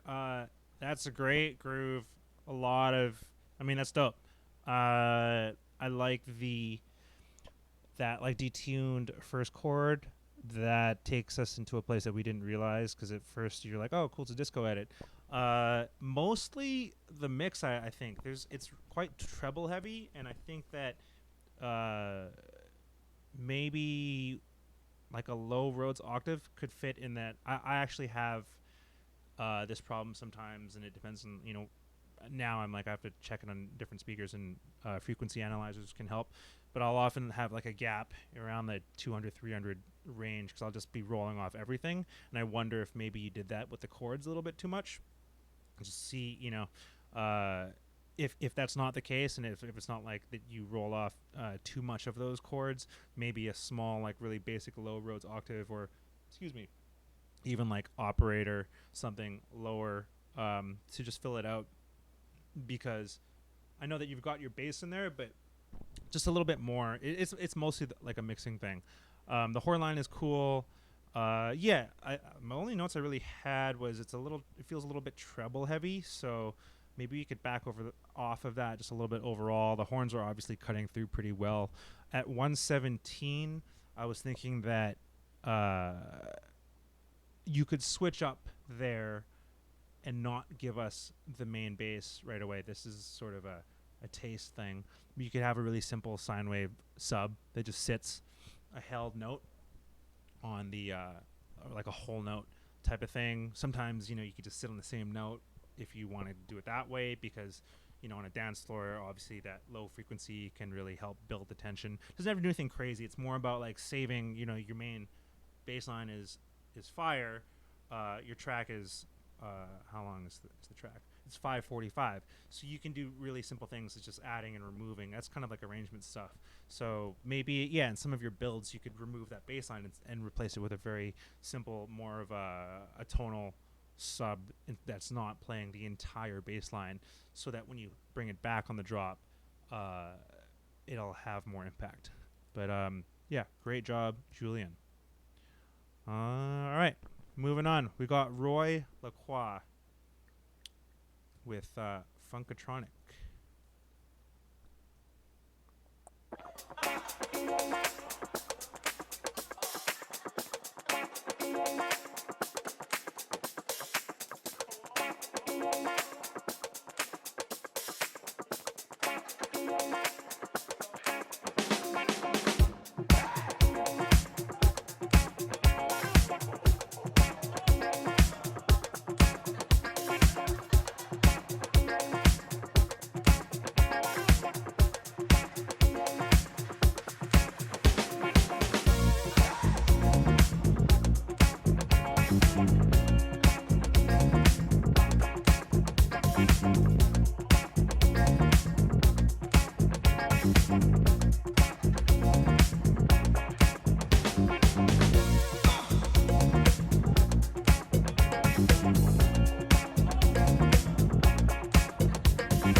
I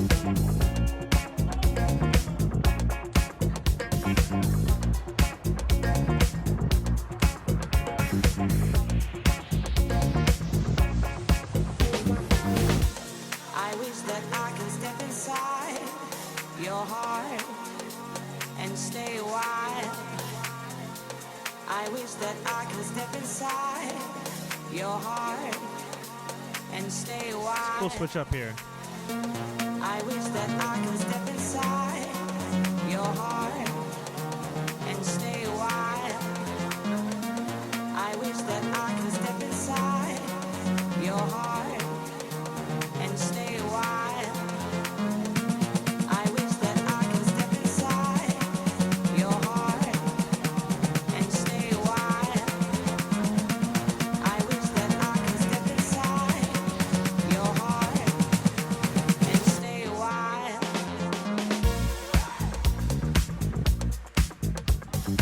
Yeah, another groovy ass track. I'm gonna skip ahead just a little bit.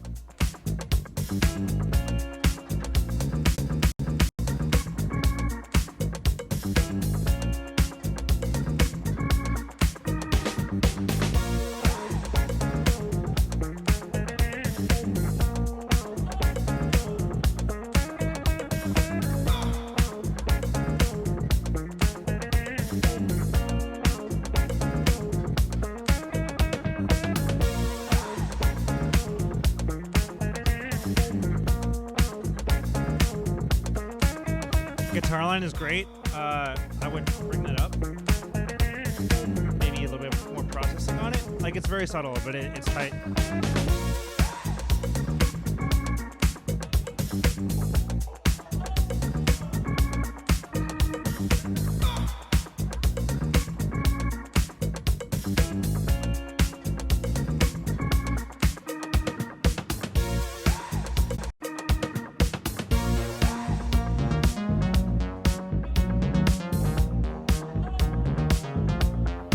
So most of my feedback on this that I would look at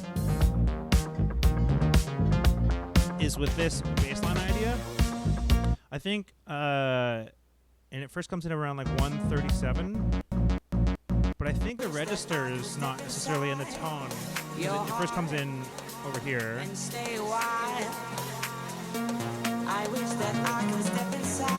So that vocal is already pretty low. She's singing low, and I think that line, that it's sort of like a mid bass line, I think that would work better maybe as a lead. I don't know if it's that same sound, but an octave or even two higher. It feels like a lead idea, and then in that sort of area that it's taking up, it's a bit of a bass line, and it sort of fights with other things in your track. I noticed that specifically. I have a note here in the outro. See there. You have your great, your actual bass is playing, and then the synth line, and they're definitely sort of fighting a bit. You could get away with it in a higher register. I would look at that maybe like overdrive the sound a little bit, but it's mostly about where it is in the mix. So I'd look at that. Also, arrangement wise, the vocal doesn't come in until like 124, and I think it's a cool aspect of the track. You are bringing in like the slide. It's almost like I don't even know. It's like a Radiohead thing in that first break there. Tease the vocal before, because you want to keep. I mean, I get it's like maybe an extended version, but you can do just like dub things with like bits of like that inside or whatever. Just like verb it out and have fun. Don't be afraid of like taking that vocal and just like you can have it, from bar 1 or bar 8, like just all the way over here. Just like big sweeps and reverses with it and stuff, just so that when it comes in for the first time, we're not like, oh, like what is this? Like it almost feels like a new song rather than because you have the new chords and instruments going in there already. So like, don't be afraid. And I think that's something that newer producers, and I still because I'll forget about that stuff. It's something that I do at the end of tracks sometimes, like more remixes when I take like the whole vocal. I'm like, oh, like here's the hook or something, and then after I've written the whole thing, I go back and go like, what part of this verse or word can I turn into a cool loop to put from bar 1 or bar 8 or 9 or whatever to bring us into that first drop, to sort of glue the whole track together as a concept, rather than like, here is 32 bars or whatever of DJ intro, and then here's a vocal now. So that's the only other thing other than the bass line that I would look at. Yeah, nice job, Roy. Keeping it going. We've got Lanny Love. Oh, got the Dropbox going on this one. If not, I will play it. You know, I don't know why I'm doing that. I think I can just play it off my iTunes. Let me see. Here we go.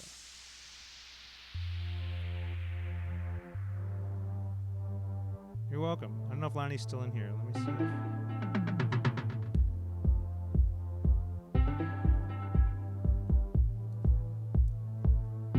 First lady producer in the house. Very important. Need to get more females up in here.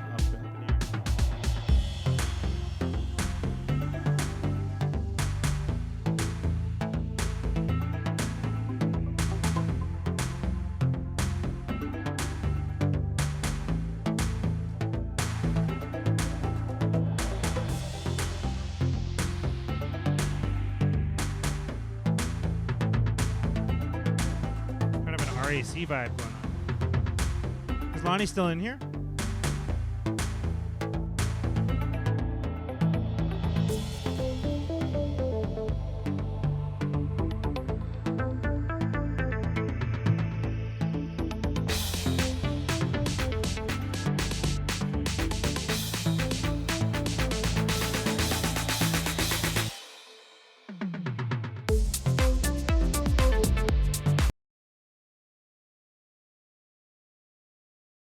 I mean, you got to be in here if you need the feedback on the demos. Yeah, kind of an interesting RAC thing going on there. Yeah, I mean, most of my stuff was just with like sound selection, the extra kicks and the toms, which are a little bit loud. Let's keep it moving. Who else is here? Is Chris Mays in the place? Say hello. We're gonna keep it going. Damon. Ooh, people sending their music now, sticking around for the feedback. I understand we got to a little bit late. Damon Steele, Chris Mays. Nope. Okay, keeping it going. Diana Boss. I saw you guys around. I don't know if you're still on. Say what's up in the chat so I can see. My Chrome is actually not open, so the only way I can see anything is through OBS. Oh, Diana Boss is here. Vancouver in the place.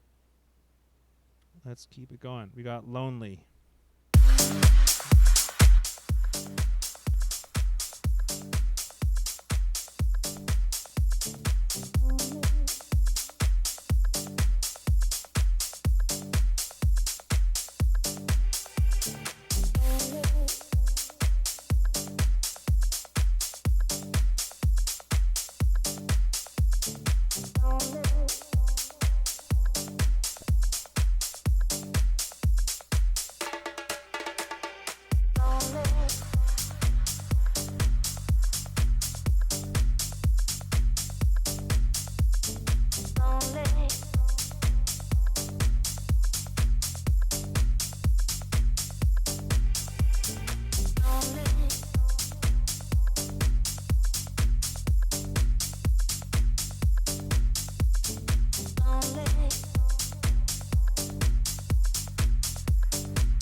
can't take it when we're apart.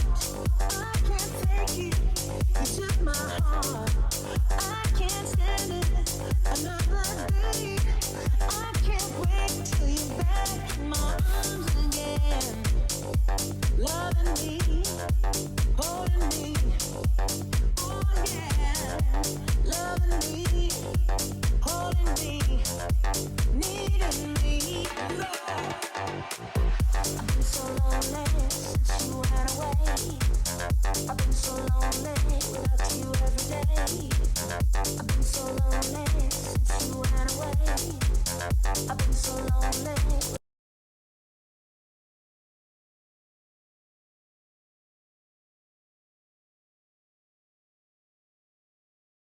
Yo, cool. I mean, great groove on that. So, for the first thought that I had was like it's like a 6 minute track, so I would build the drums. I know you start off like really hard, there with like everything open and kind of going, and that's cool for a radio edit probably. I personally would have done something, for example, like high pass the kick, just really basic, first 30 seconds or whatever. You can high pass it 100, or you can use sometimes a different kick. Works better for that part. Strip the drums maybe a little bit there, so you're not just full on into it. I like the main fill that you have going on. I think it could use a little bit more in the low mids, like a tom thing, but it feels a bit thin to me. Also, maybe you could do a variation of it. I don't know if it's like if it's programmed or a loop, but that's okay. You could slice it, like, to hear exactly the same fill throughout the track. When I listened to it, I heard it a bunch of times. I was like, right, I already know that fill. That's okay to use that sound. You don't have to use something completely different, but maybe an option could be like you could re-chop it or something. You can play with it. That's not like super urgent, but that's maybe a taste thing. Or you could run it through some different like verbs and stuff. 105, that bass poked out a little bit from the track, like the new bass sort of synthy driving thing. I would try to glue it together with the lower bass and kick a little bit, with some, you could hit it with some SSL compression, and just kind of, it's really about just getting things to sit together really nicely because it sticks out a little bit.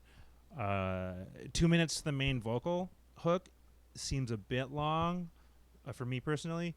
I would, again, sort of like with the last, maybe it was 2 tracks ago, maybe try teasing it in with some verbs, some ear candy. Just think, and to me, that's kind of the fun experimentation stuff, because there's not just one way to do it. It's not like hit one word and triplet delay out. Like, that's, could be boring. You can run one time, you could have it super overdriven and filtered with like with a high Q.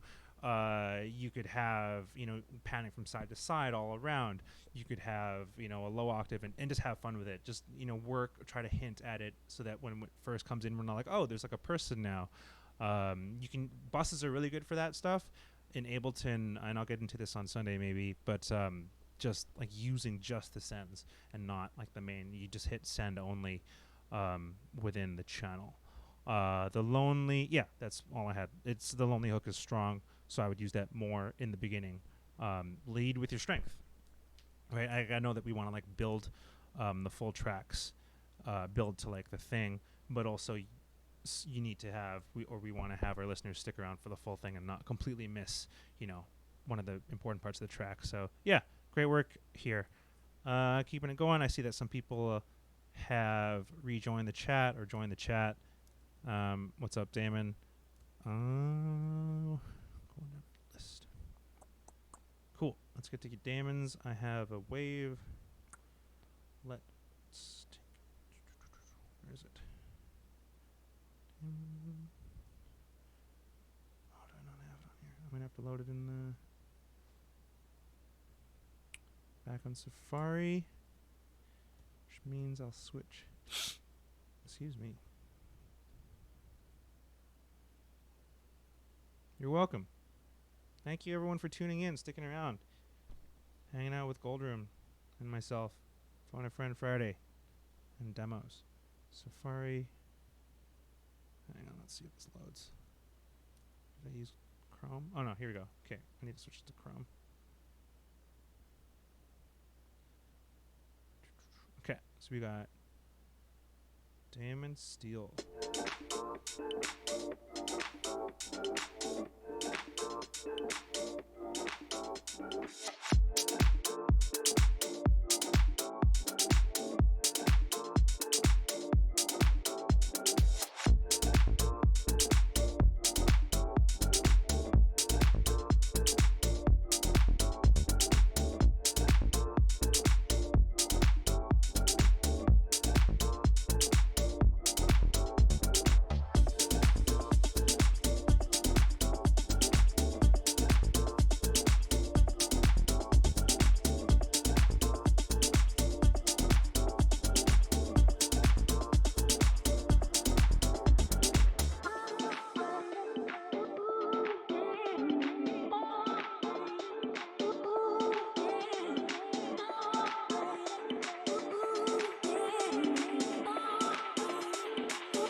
Whatever's going on in that sample is really cool. It's like a corpus, like, sounds like it's inside of a tube or something. That's cool.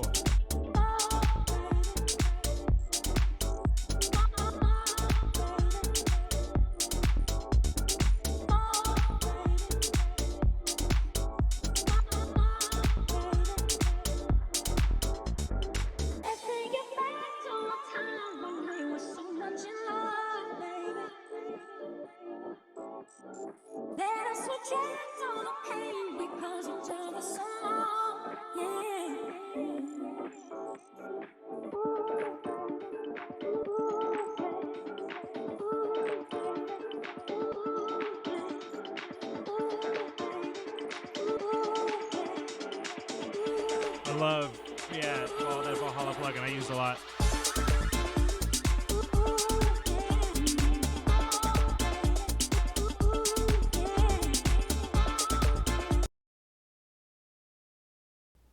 Sweet. So, nice track here. I love those chords, the sample tone.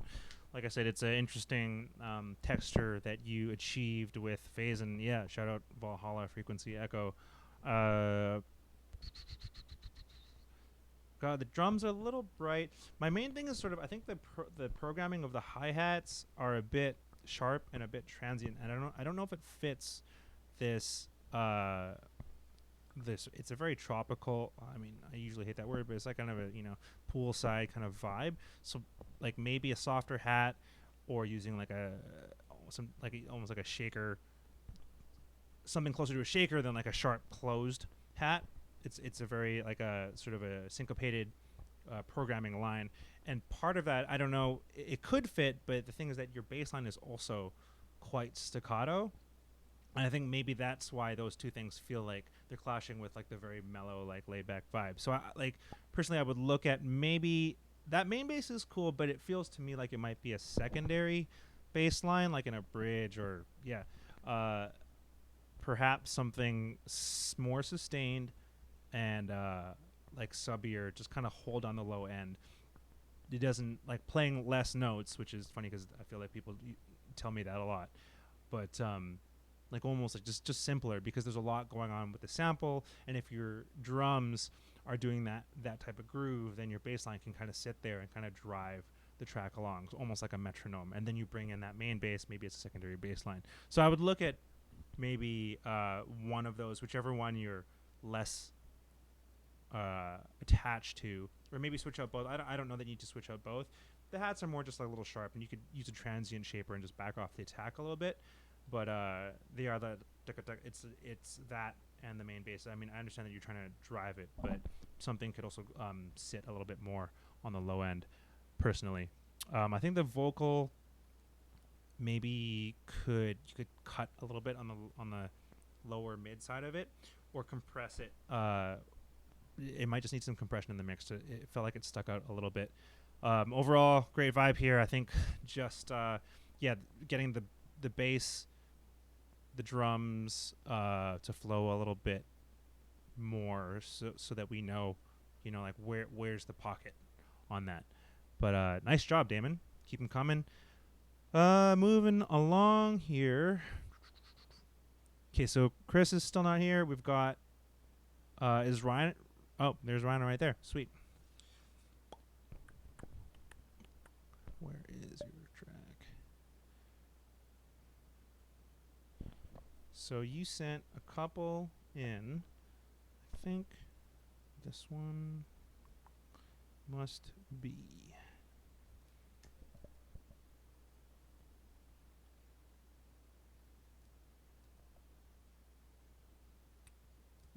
Is that loading? No. Hang on, it's the wrong window.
Love those chords. Yeah, I agree.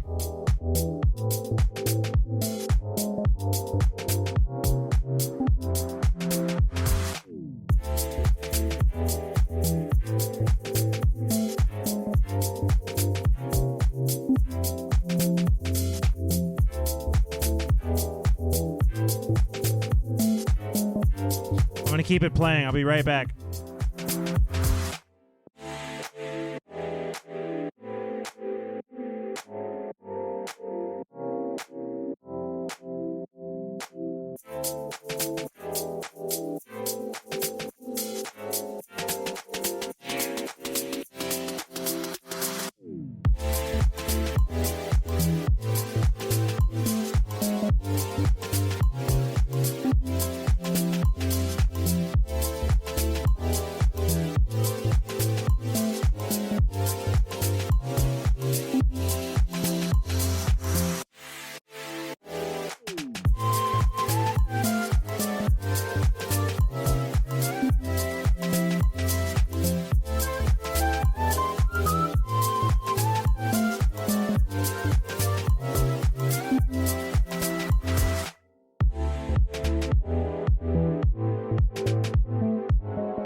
All right. Yeah, it's a vibe, man.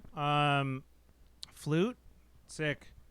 You could bring it up a little bit even. I don't know what I wrote bring it up, but I think it's just bringing out the top end. If you just boost, I don't know what the frequency that would be off the top, whether it's an exciter or what.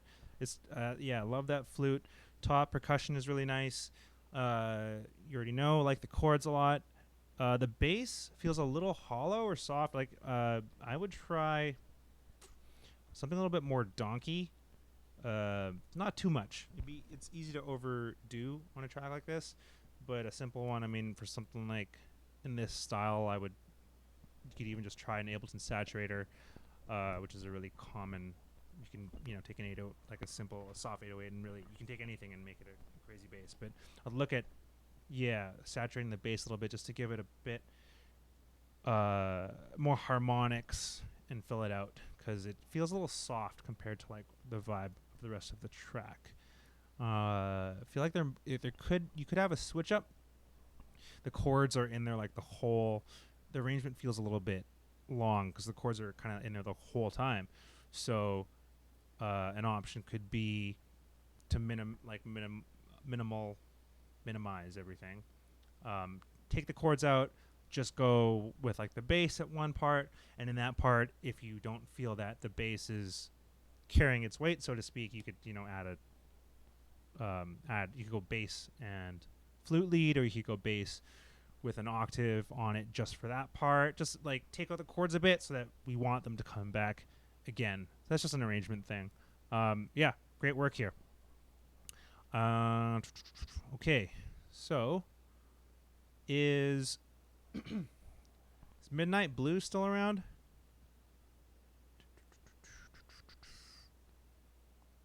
If Midnight Blue is not around, then we will go to the next track. I saw Gus. Is Gus VH Gus? VH Gus still in here? He sent a couple things over. Gray Toomey in the house? No. You gotta be around if you want us to hear your tracks. Can't be giving feedback to. Hey, there he is. All right, Midnight. What's up? Thanks for sticking around.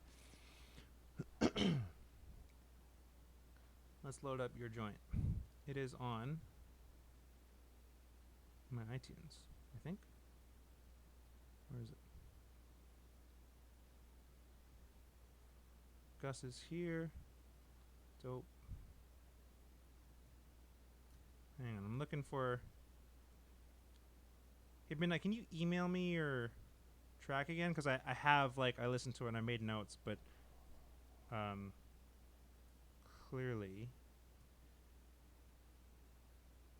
Hang on a second here, guys. Let me go back to Safari. Oh, Gray's around. Okay, sorry guys. Yeah, I'm just there's a bit of a lag, I suppose. We're gonna get to all this stuff. You guys are here, and I appreciate that. I appreciate you guys. All right, Gray's here while I find Midnight's track wherever I put it. And Gus, I see you too. All right, we got Gray. Here we go. Gray to me. Wait, it's a bit quiet.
shit, it's crazy. I can't skip ahead.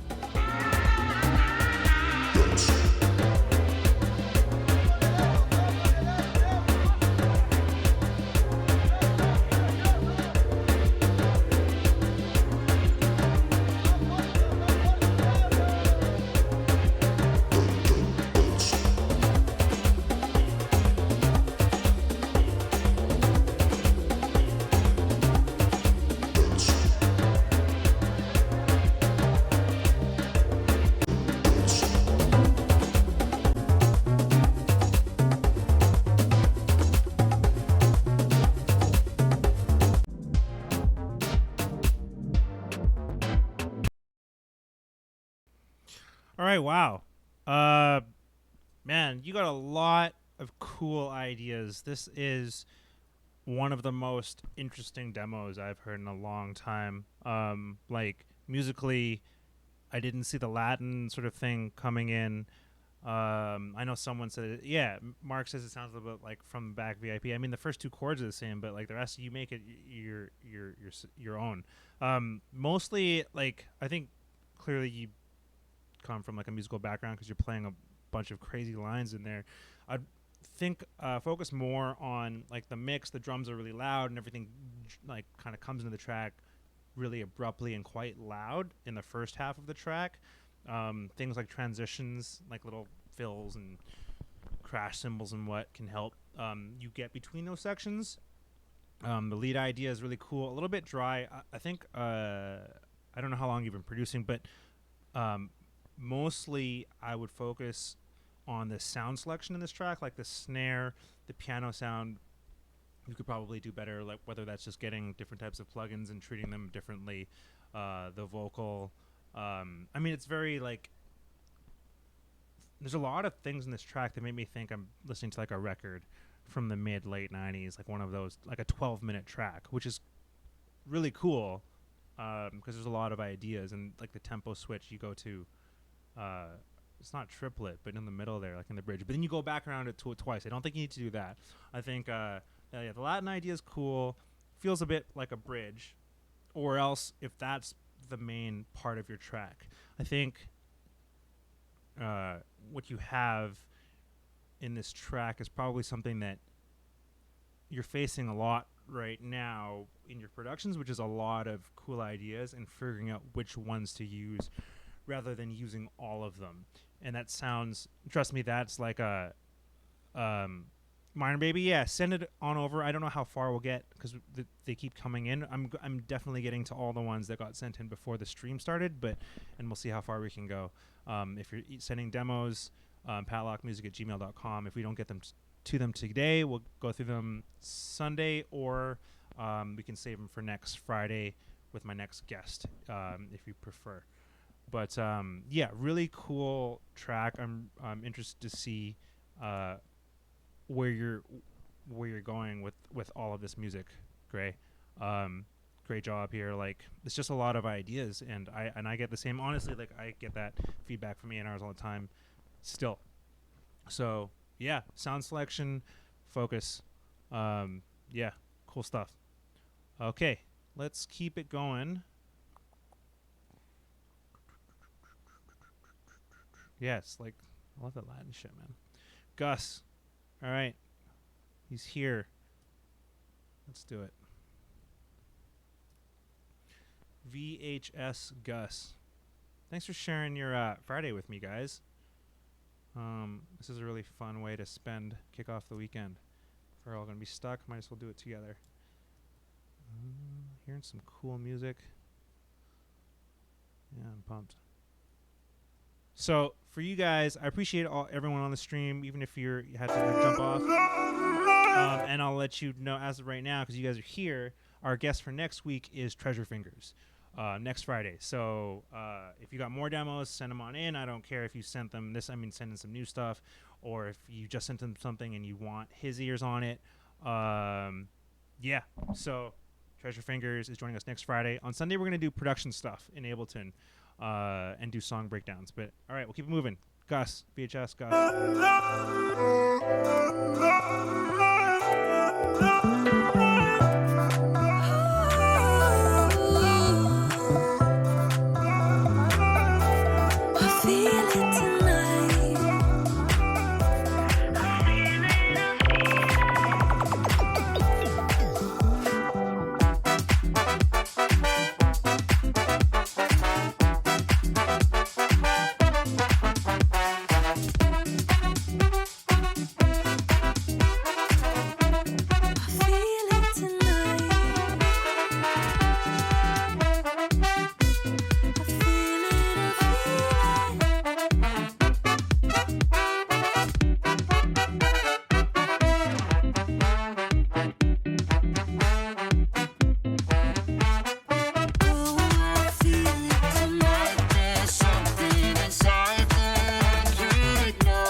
Okay, let's talk about this track, Gus.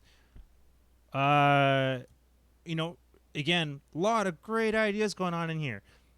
This is gonna sound harsh.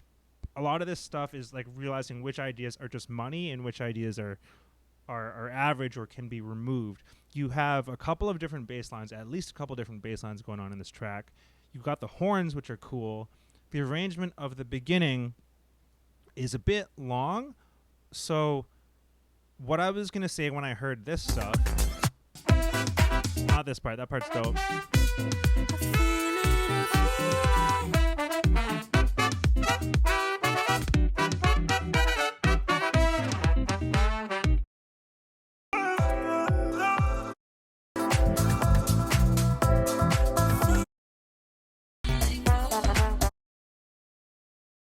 The part I'm not loving on this is this whole bassline section.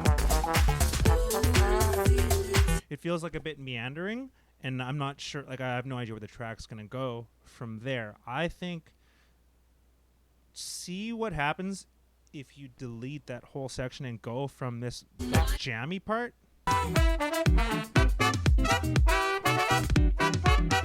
And like try to get over here.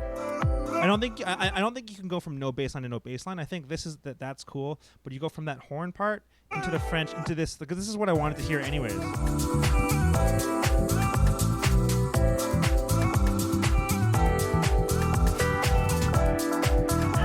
Like and I know it feels like you spend a lot of time putting together these different parts, but that's like the arrangement part. Like exactly French house. That was kind of what I wanted to hear after that jammy part, because you've got all these interesting like live instruments going on. I think this mostly what we're talking about here is arrangement, and arrangement is really about removing. It's often about just removing things and putting the end or the middle in the front, and just like sometimes just deleting like 16 bars or whatever it is. I will say that other bass didn't seem to fit the vibe of the track, and this French house thing, I mean, it's just so groovy because you have this like let's just back it up and be like, where did we start?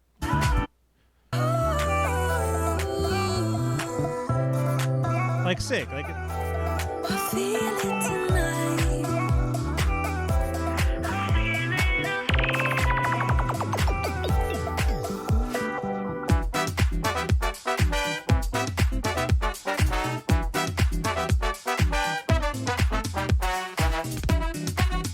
this is all great. I think I recognize that first bass line from my first splice pack, maybe? Heartbeats Volume 1? I feel it tonight.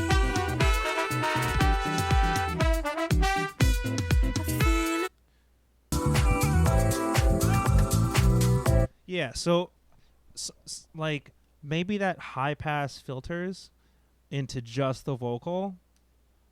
Like you do a funny, like it's an unexpected drop, but this is sort of an unexpected track where you just have like the acapella for a bit, and then you smack them with that French house part, and that might all fit together. Anyways, cool track, a lot of good ideas.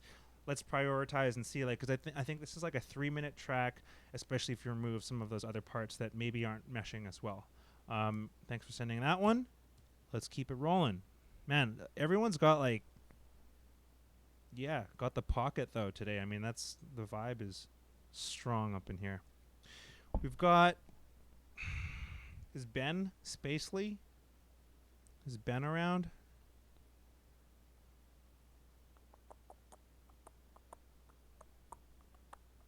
Okay, no Ben. Chris Mays still not around. He left. Midnight. All right. Midnight sent me. We'll do a couple more tracks. You're most welcome. All this stuff, like all these suggestions, are not obviously set in stone. Take what you will. They are your tracks. Obviously, sometimes I take someone's. Often take people's. Josh. So Goldroom, has been giving me feedback for years, probably before he was Goldroom, but like Your Lips, like he gave me feedback on that, and he told me that he did like a different bass line, like a bouncier disco bass line, and I was like, cool. I don't know how that would go, and I'm not going to do it because I like this demo, which was basically the shitty mixed version of the final track. So I mean, it's fine. I mean, I can be wrong too. Oh, Spacely's around. All right, cool. Let's because Spacely sent this one in. All right, let's get to yours because you sent it in a while ago. Yeah, so just take from the feedback what you will. Keep it your shit.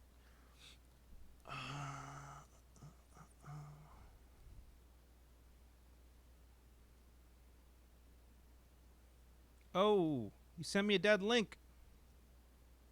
You might have to resend that link because I've got the pre-master. Make someone happy did not load. Let's try the other one. Ooh, my guy. My guy. I think you might have to send secret links for this stuff. Send me that link and we can listen to the music. As you can see in the window, it's not loading. All right. What else do we got? Rhino. Midnight. Elliot.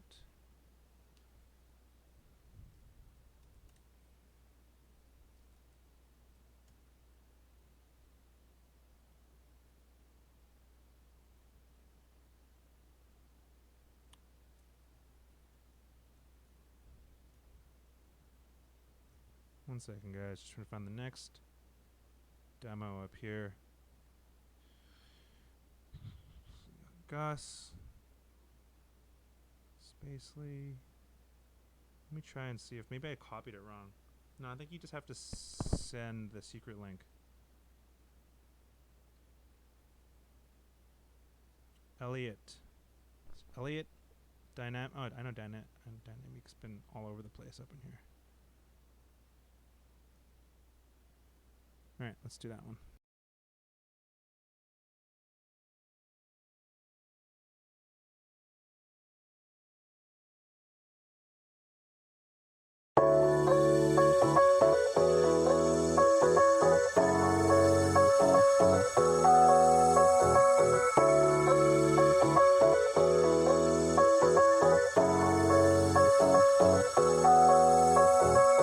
Been waiting up all night for you. Got ideas of what we could do. Imagine if it's just us two.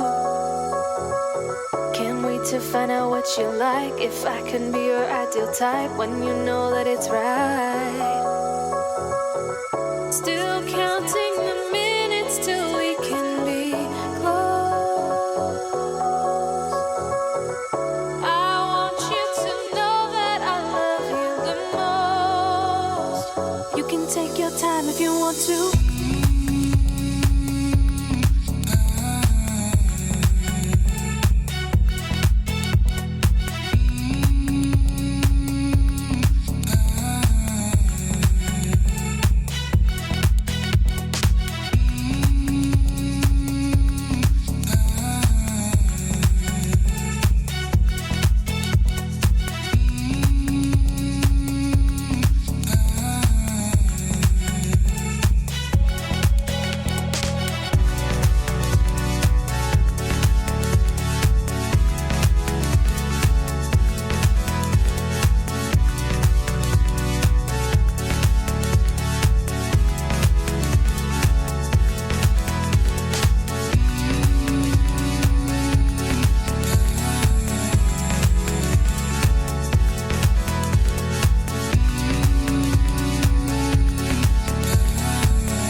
Nice. Yeah. That's a really smooth track. Jack London. Yeah, that I could see that. I think he would agree with that. This is it says promo, so I guess that one's out. I'm really a bit apprehensive to give too much feedback on tracks that are already released, but we can go in. I think that the drums, I get that they're not like the okay. So if you're still working on it, we can just go right in. The drums, like they're a little buried. I know that they're not like the main focus because the synths are good. The clap, it's funny because when I started realizing, and that's cool that you can get away with it for most of the track because I wasn't even really thinking about the drums, and I was like, wait a second, like they're really kind of like buried in the clap. Like there's not. You could just do a little bit more of a transient thing, like whether it's like just a tick, like a snap or something. They're quite buried in there with your bass. Your synths obviously take a lot of the mix, which it works, for that vibe. Let me go back in again. There were some things that I was noticing, but it is quite produced.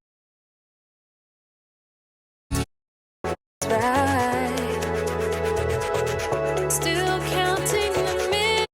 Your time if you want to.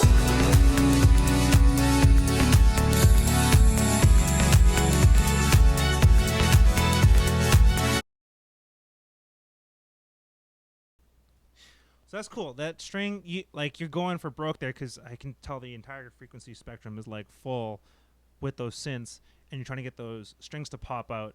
And I don't know if that's another octave thing or if it's a panning thing, but like I want to hear those strings really sing because it's kind of a more progressive track. It's kind of like, Mediterranean vibe, whether it's afternoon or early in the morning, and strings really work in that setting. And so I want them bigger. I don't think it's the line. I think the melody that you've written there is cool. So I would focus on cutting maybe the cutting from the synths a little bit wherever those strings are living. If you could just use a spectrum analyzer to figure that out. It's like that F sharp kind of area, like 3-5K. And you can make them sharp because the strings are a little like they don't need to sit. They're obviously not like a sitting line sustained. They're kind of like sharp staccatos. So you could again use like a transient shaper and just so that they're hitting bang bang bang like more like a disco kind of staccato string. But yeah, I want to hear those sing and maybe a little bit more of the drums to drive the track. But really nice tune here. All right, let's keep going. I think maybe two more. If I've got two more, and then I gotta wrap it up.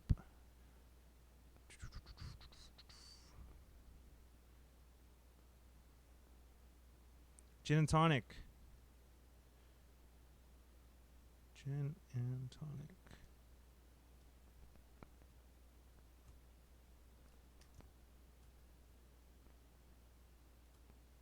Fady, what's up? You made it. Searching through my mind, it can't be wrong. Days go by, just another one on my own. The world is turning, life just seems so long. Is it bad that I want you all for my own? Drowning out the tears from my soul. Torn into, I need you to be whole. Should be calling you, but I don't. Is it bad that I want you all for my own? All for my own. Is it bad that I want you all for my own? All for my own. I've been missing you each night. Lost in dreams of paradise. I've been missing you each night. Lost in dreams of paradise.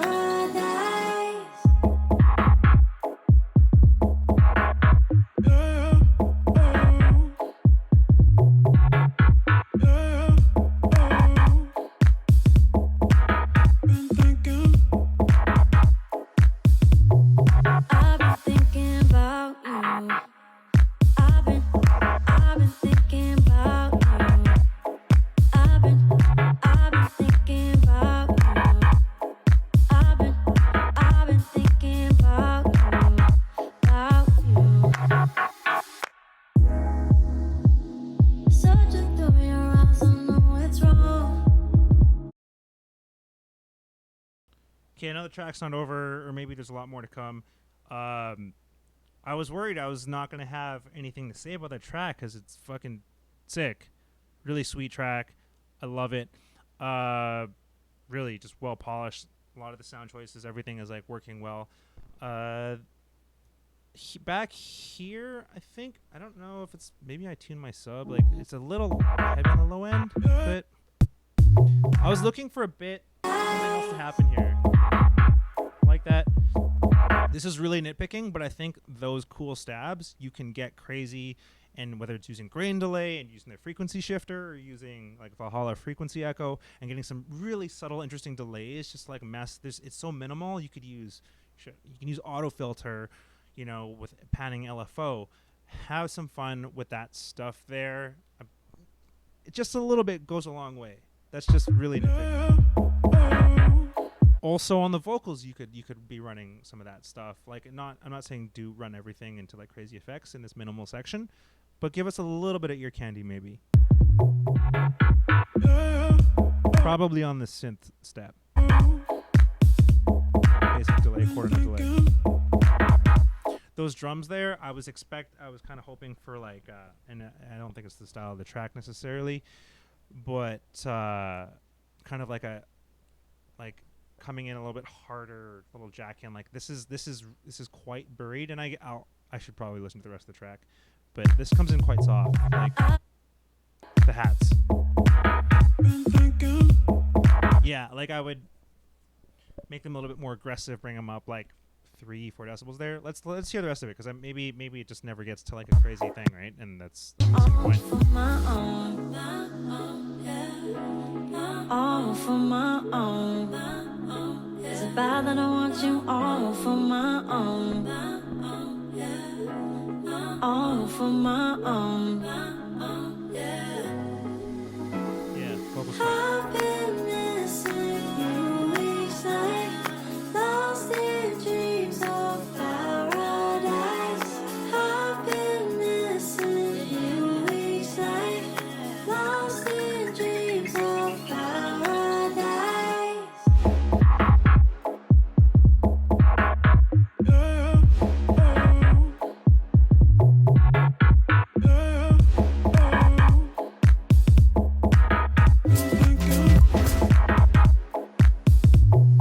I've been thinking about you. Yeah, I've been thinking about you. I've been thinking. Really nice tune, man. Like the mix is great. I mean, if I were to do anything and not change actually change the drums, I'd bring up those hats just a little bit, and some of that ear candy on that chord synth stab thing. Like I want to hear like a little bit of movement. But again, that's like really nitpicking, I feel, because you have a lovely song here, and I commend you on that. So thanks for sending that in, Gin and Tonic. Please send in more music. What did I say? We got one more here, and then we're going to wrap it for the day. And if I didn't get to something, or if you send a couple songs, just remind me, and we can do the leftovers on Sunday. I'm going to do an Ableton production thing, assuming my computer holds up.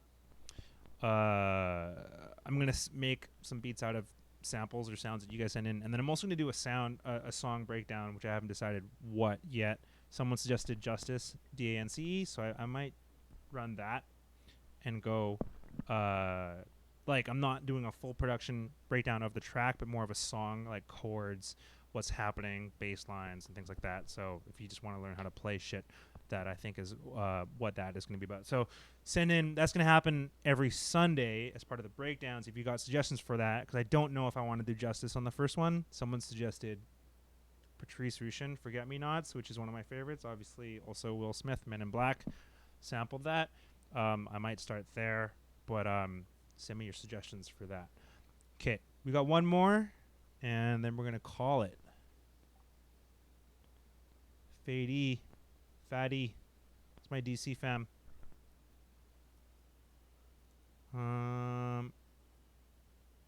Yo. Hey, man. Did you send me a track? This is the last one of the day. coming from a. Let me check real quick, actually. Oh yeah. I think that's a dyad. Okay, did that load? Did not load. I got Chrome. I got Safari. We're doing it. Hang on. My computer's freaking out. We don't have much time tonight. The clock is ticking, and I want you to be mine. I can tell you anything about tonight. Whoa, whoa, whoa. Me, you'll never hear a single word.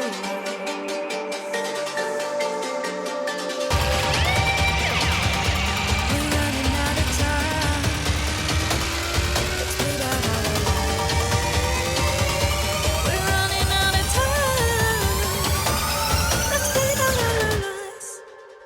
I hear your heartbeat.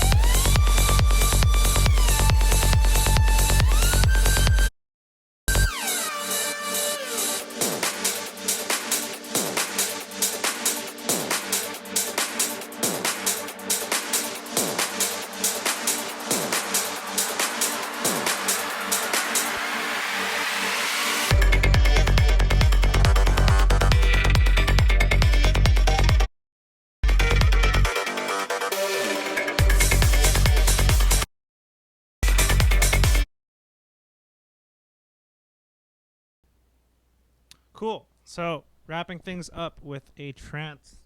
I'm gonna call this trance. I don't know. It's like tech trance. I started off when I first got into like electronic music. I was a big Tiesto fan. So it's fun to look at something like this in a completely different light. I think the kick drum. You got some cool melodies going on.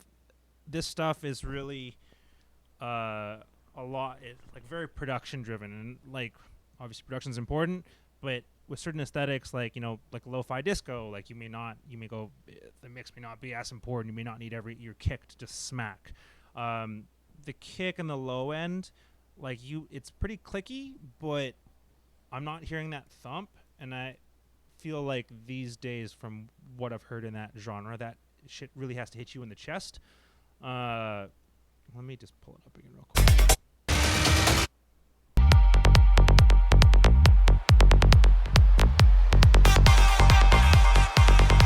So it's because your bass is pretty like you can hear it in that 200 sort of range, but there's not a lot of low end on it. So that means because you have a really quick staccato bass, and this applies to any type of track in in the house in the 4/4 genre. So even if you had a disco track, the same thing might apply. So because you have this fast staccato bass, it's going to be difficult to get the low end, the sub or whatever out of that.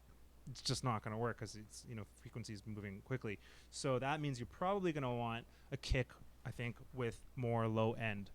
The transient on that's not bad. I think that can work, but maybe try layering that with a thumpier kick, maybe with some sustain on it to play off of your kind of quick bass going on.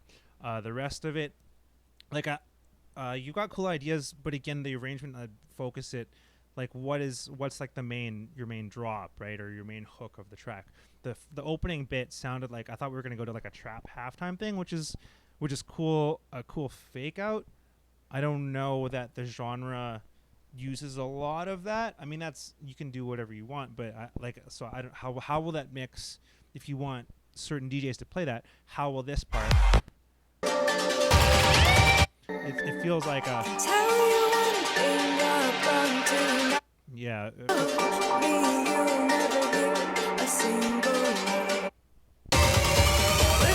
It definitely feels like more of a halftime EDM sort of build. So I would say, like, is that how you want, like, trance DJs or the DJs that you would think to support this track? Is that what, you know, do you think that they would be able to roll with that and mix that? And that's fine. That's like a taste thing. But yeah, arrangement wise, you know, figure out what the main drop, because the outro didn't. I don't know, like there wasn't like a real big impact. Although your builds are pretty cool. But yeah, I think that's the main feedback that I would have on this tech trance track. And on that note, I think we're gonna call it, guys. We've been going for like 2 hours and 40 minutes. We had Goldroom. Big up Goldroom for joining us for a chat, some great questions and answers. And check out all of his music at Goldroom and his new label with RAC, Minerva. They've got a lot of great artists, including some artists that I'm probably going to be hollering at to get on here pretty soon. Sunday, harmonies and hi-hats. We got song breakdowns, and I'm going to make beats out of samples or sounds that you send. Just fun, just like a fun Ableton session. A chance to ask me what plugins, whatever EQs I use and shit like that. Like we're just going to nerd out. And then I'll break down some songs, or one song in particular. I haven't chosen what. So if you want like Justice, DANC, or Patrice Rushen, Forget Me Nots, or something else, just let me know. You can find me on Instagram or everywhere at PatLokMusic. And that's it. That's all she wrote. Have a good weekend, guys. See you Sunday. Thanks for sending the music. Love you guys.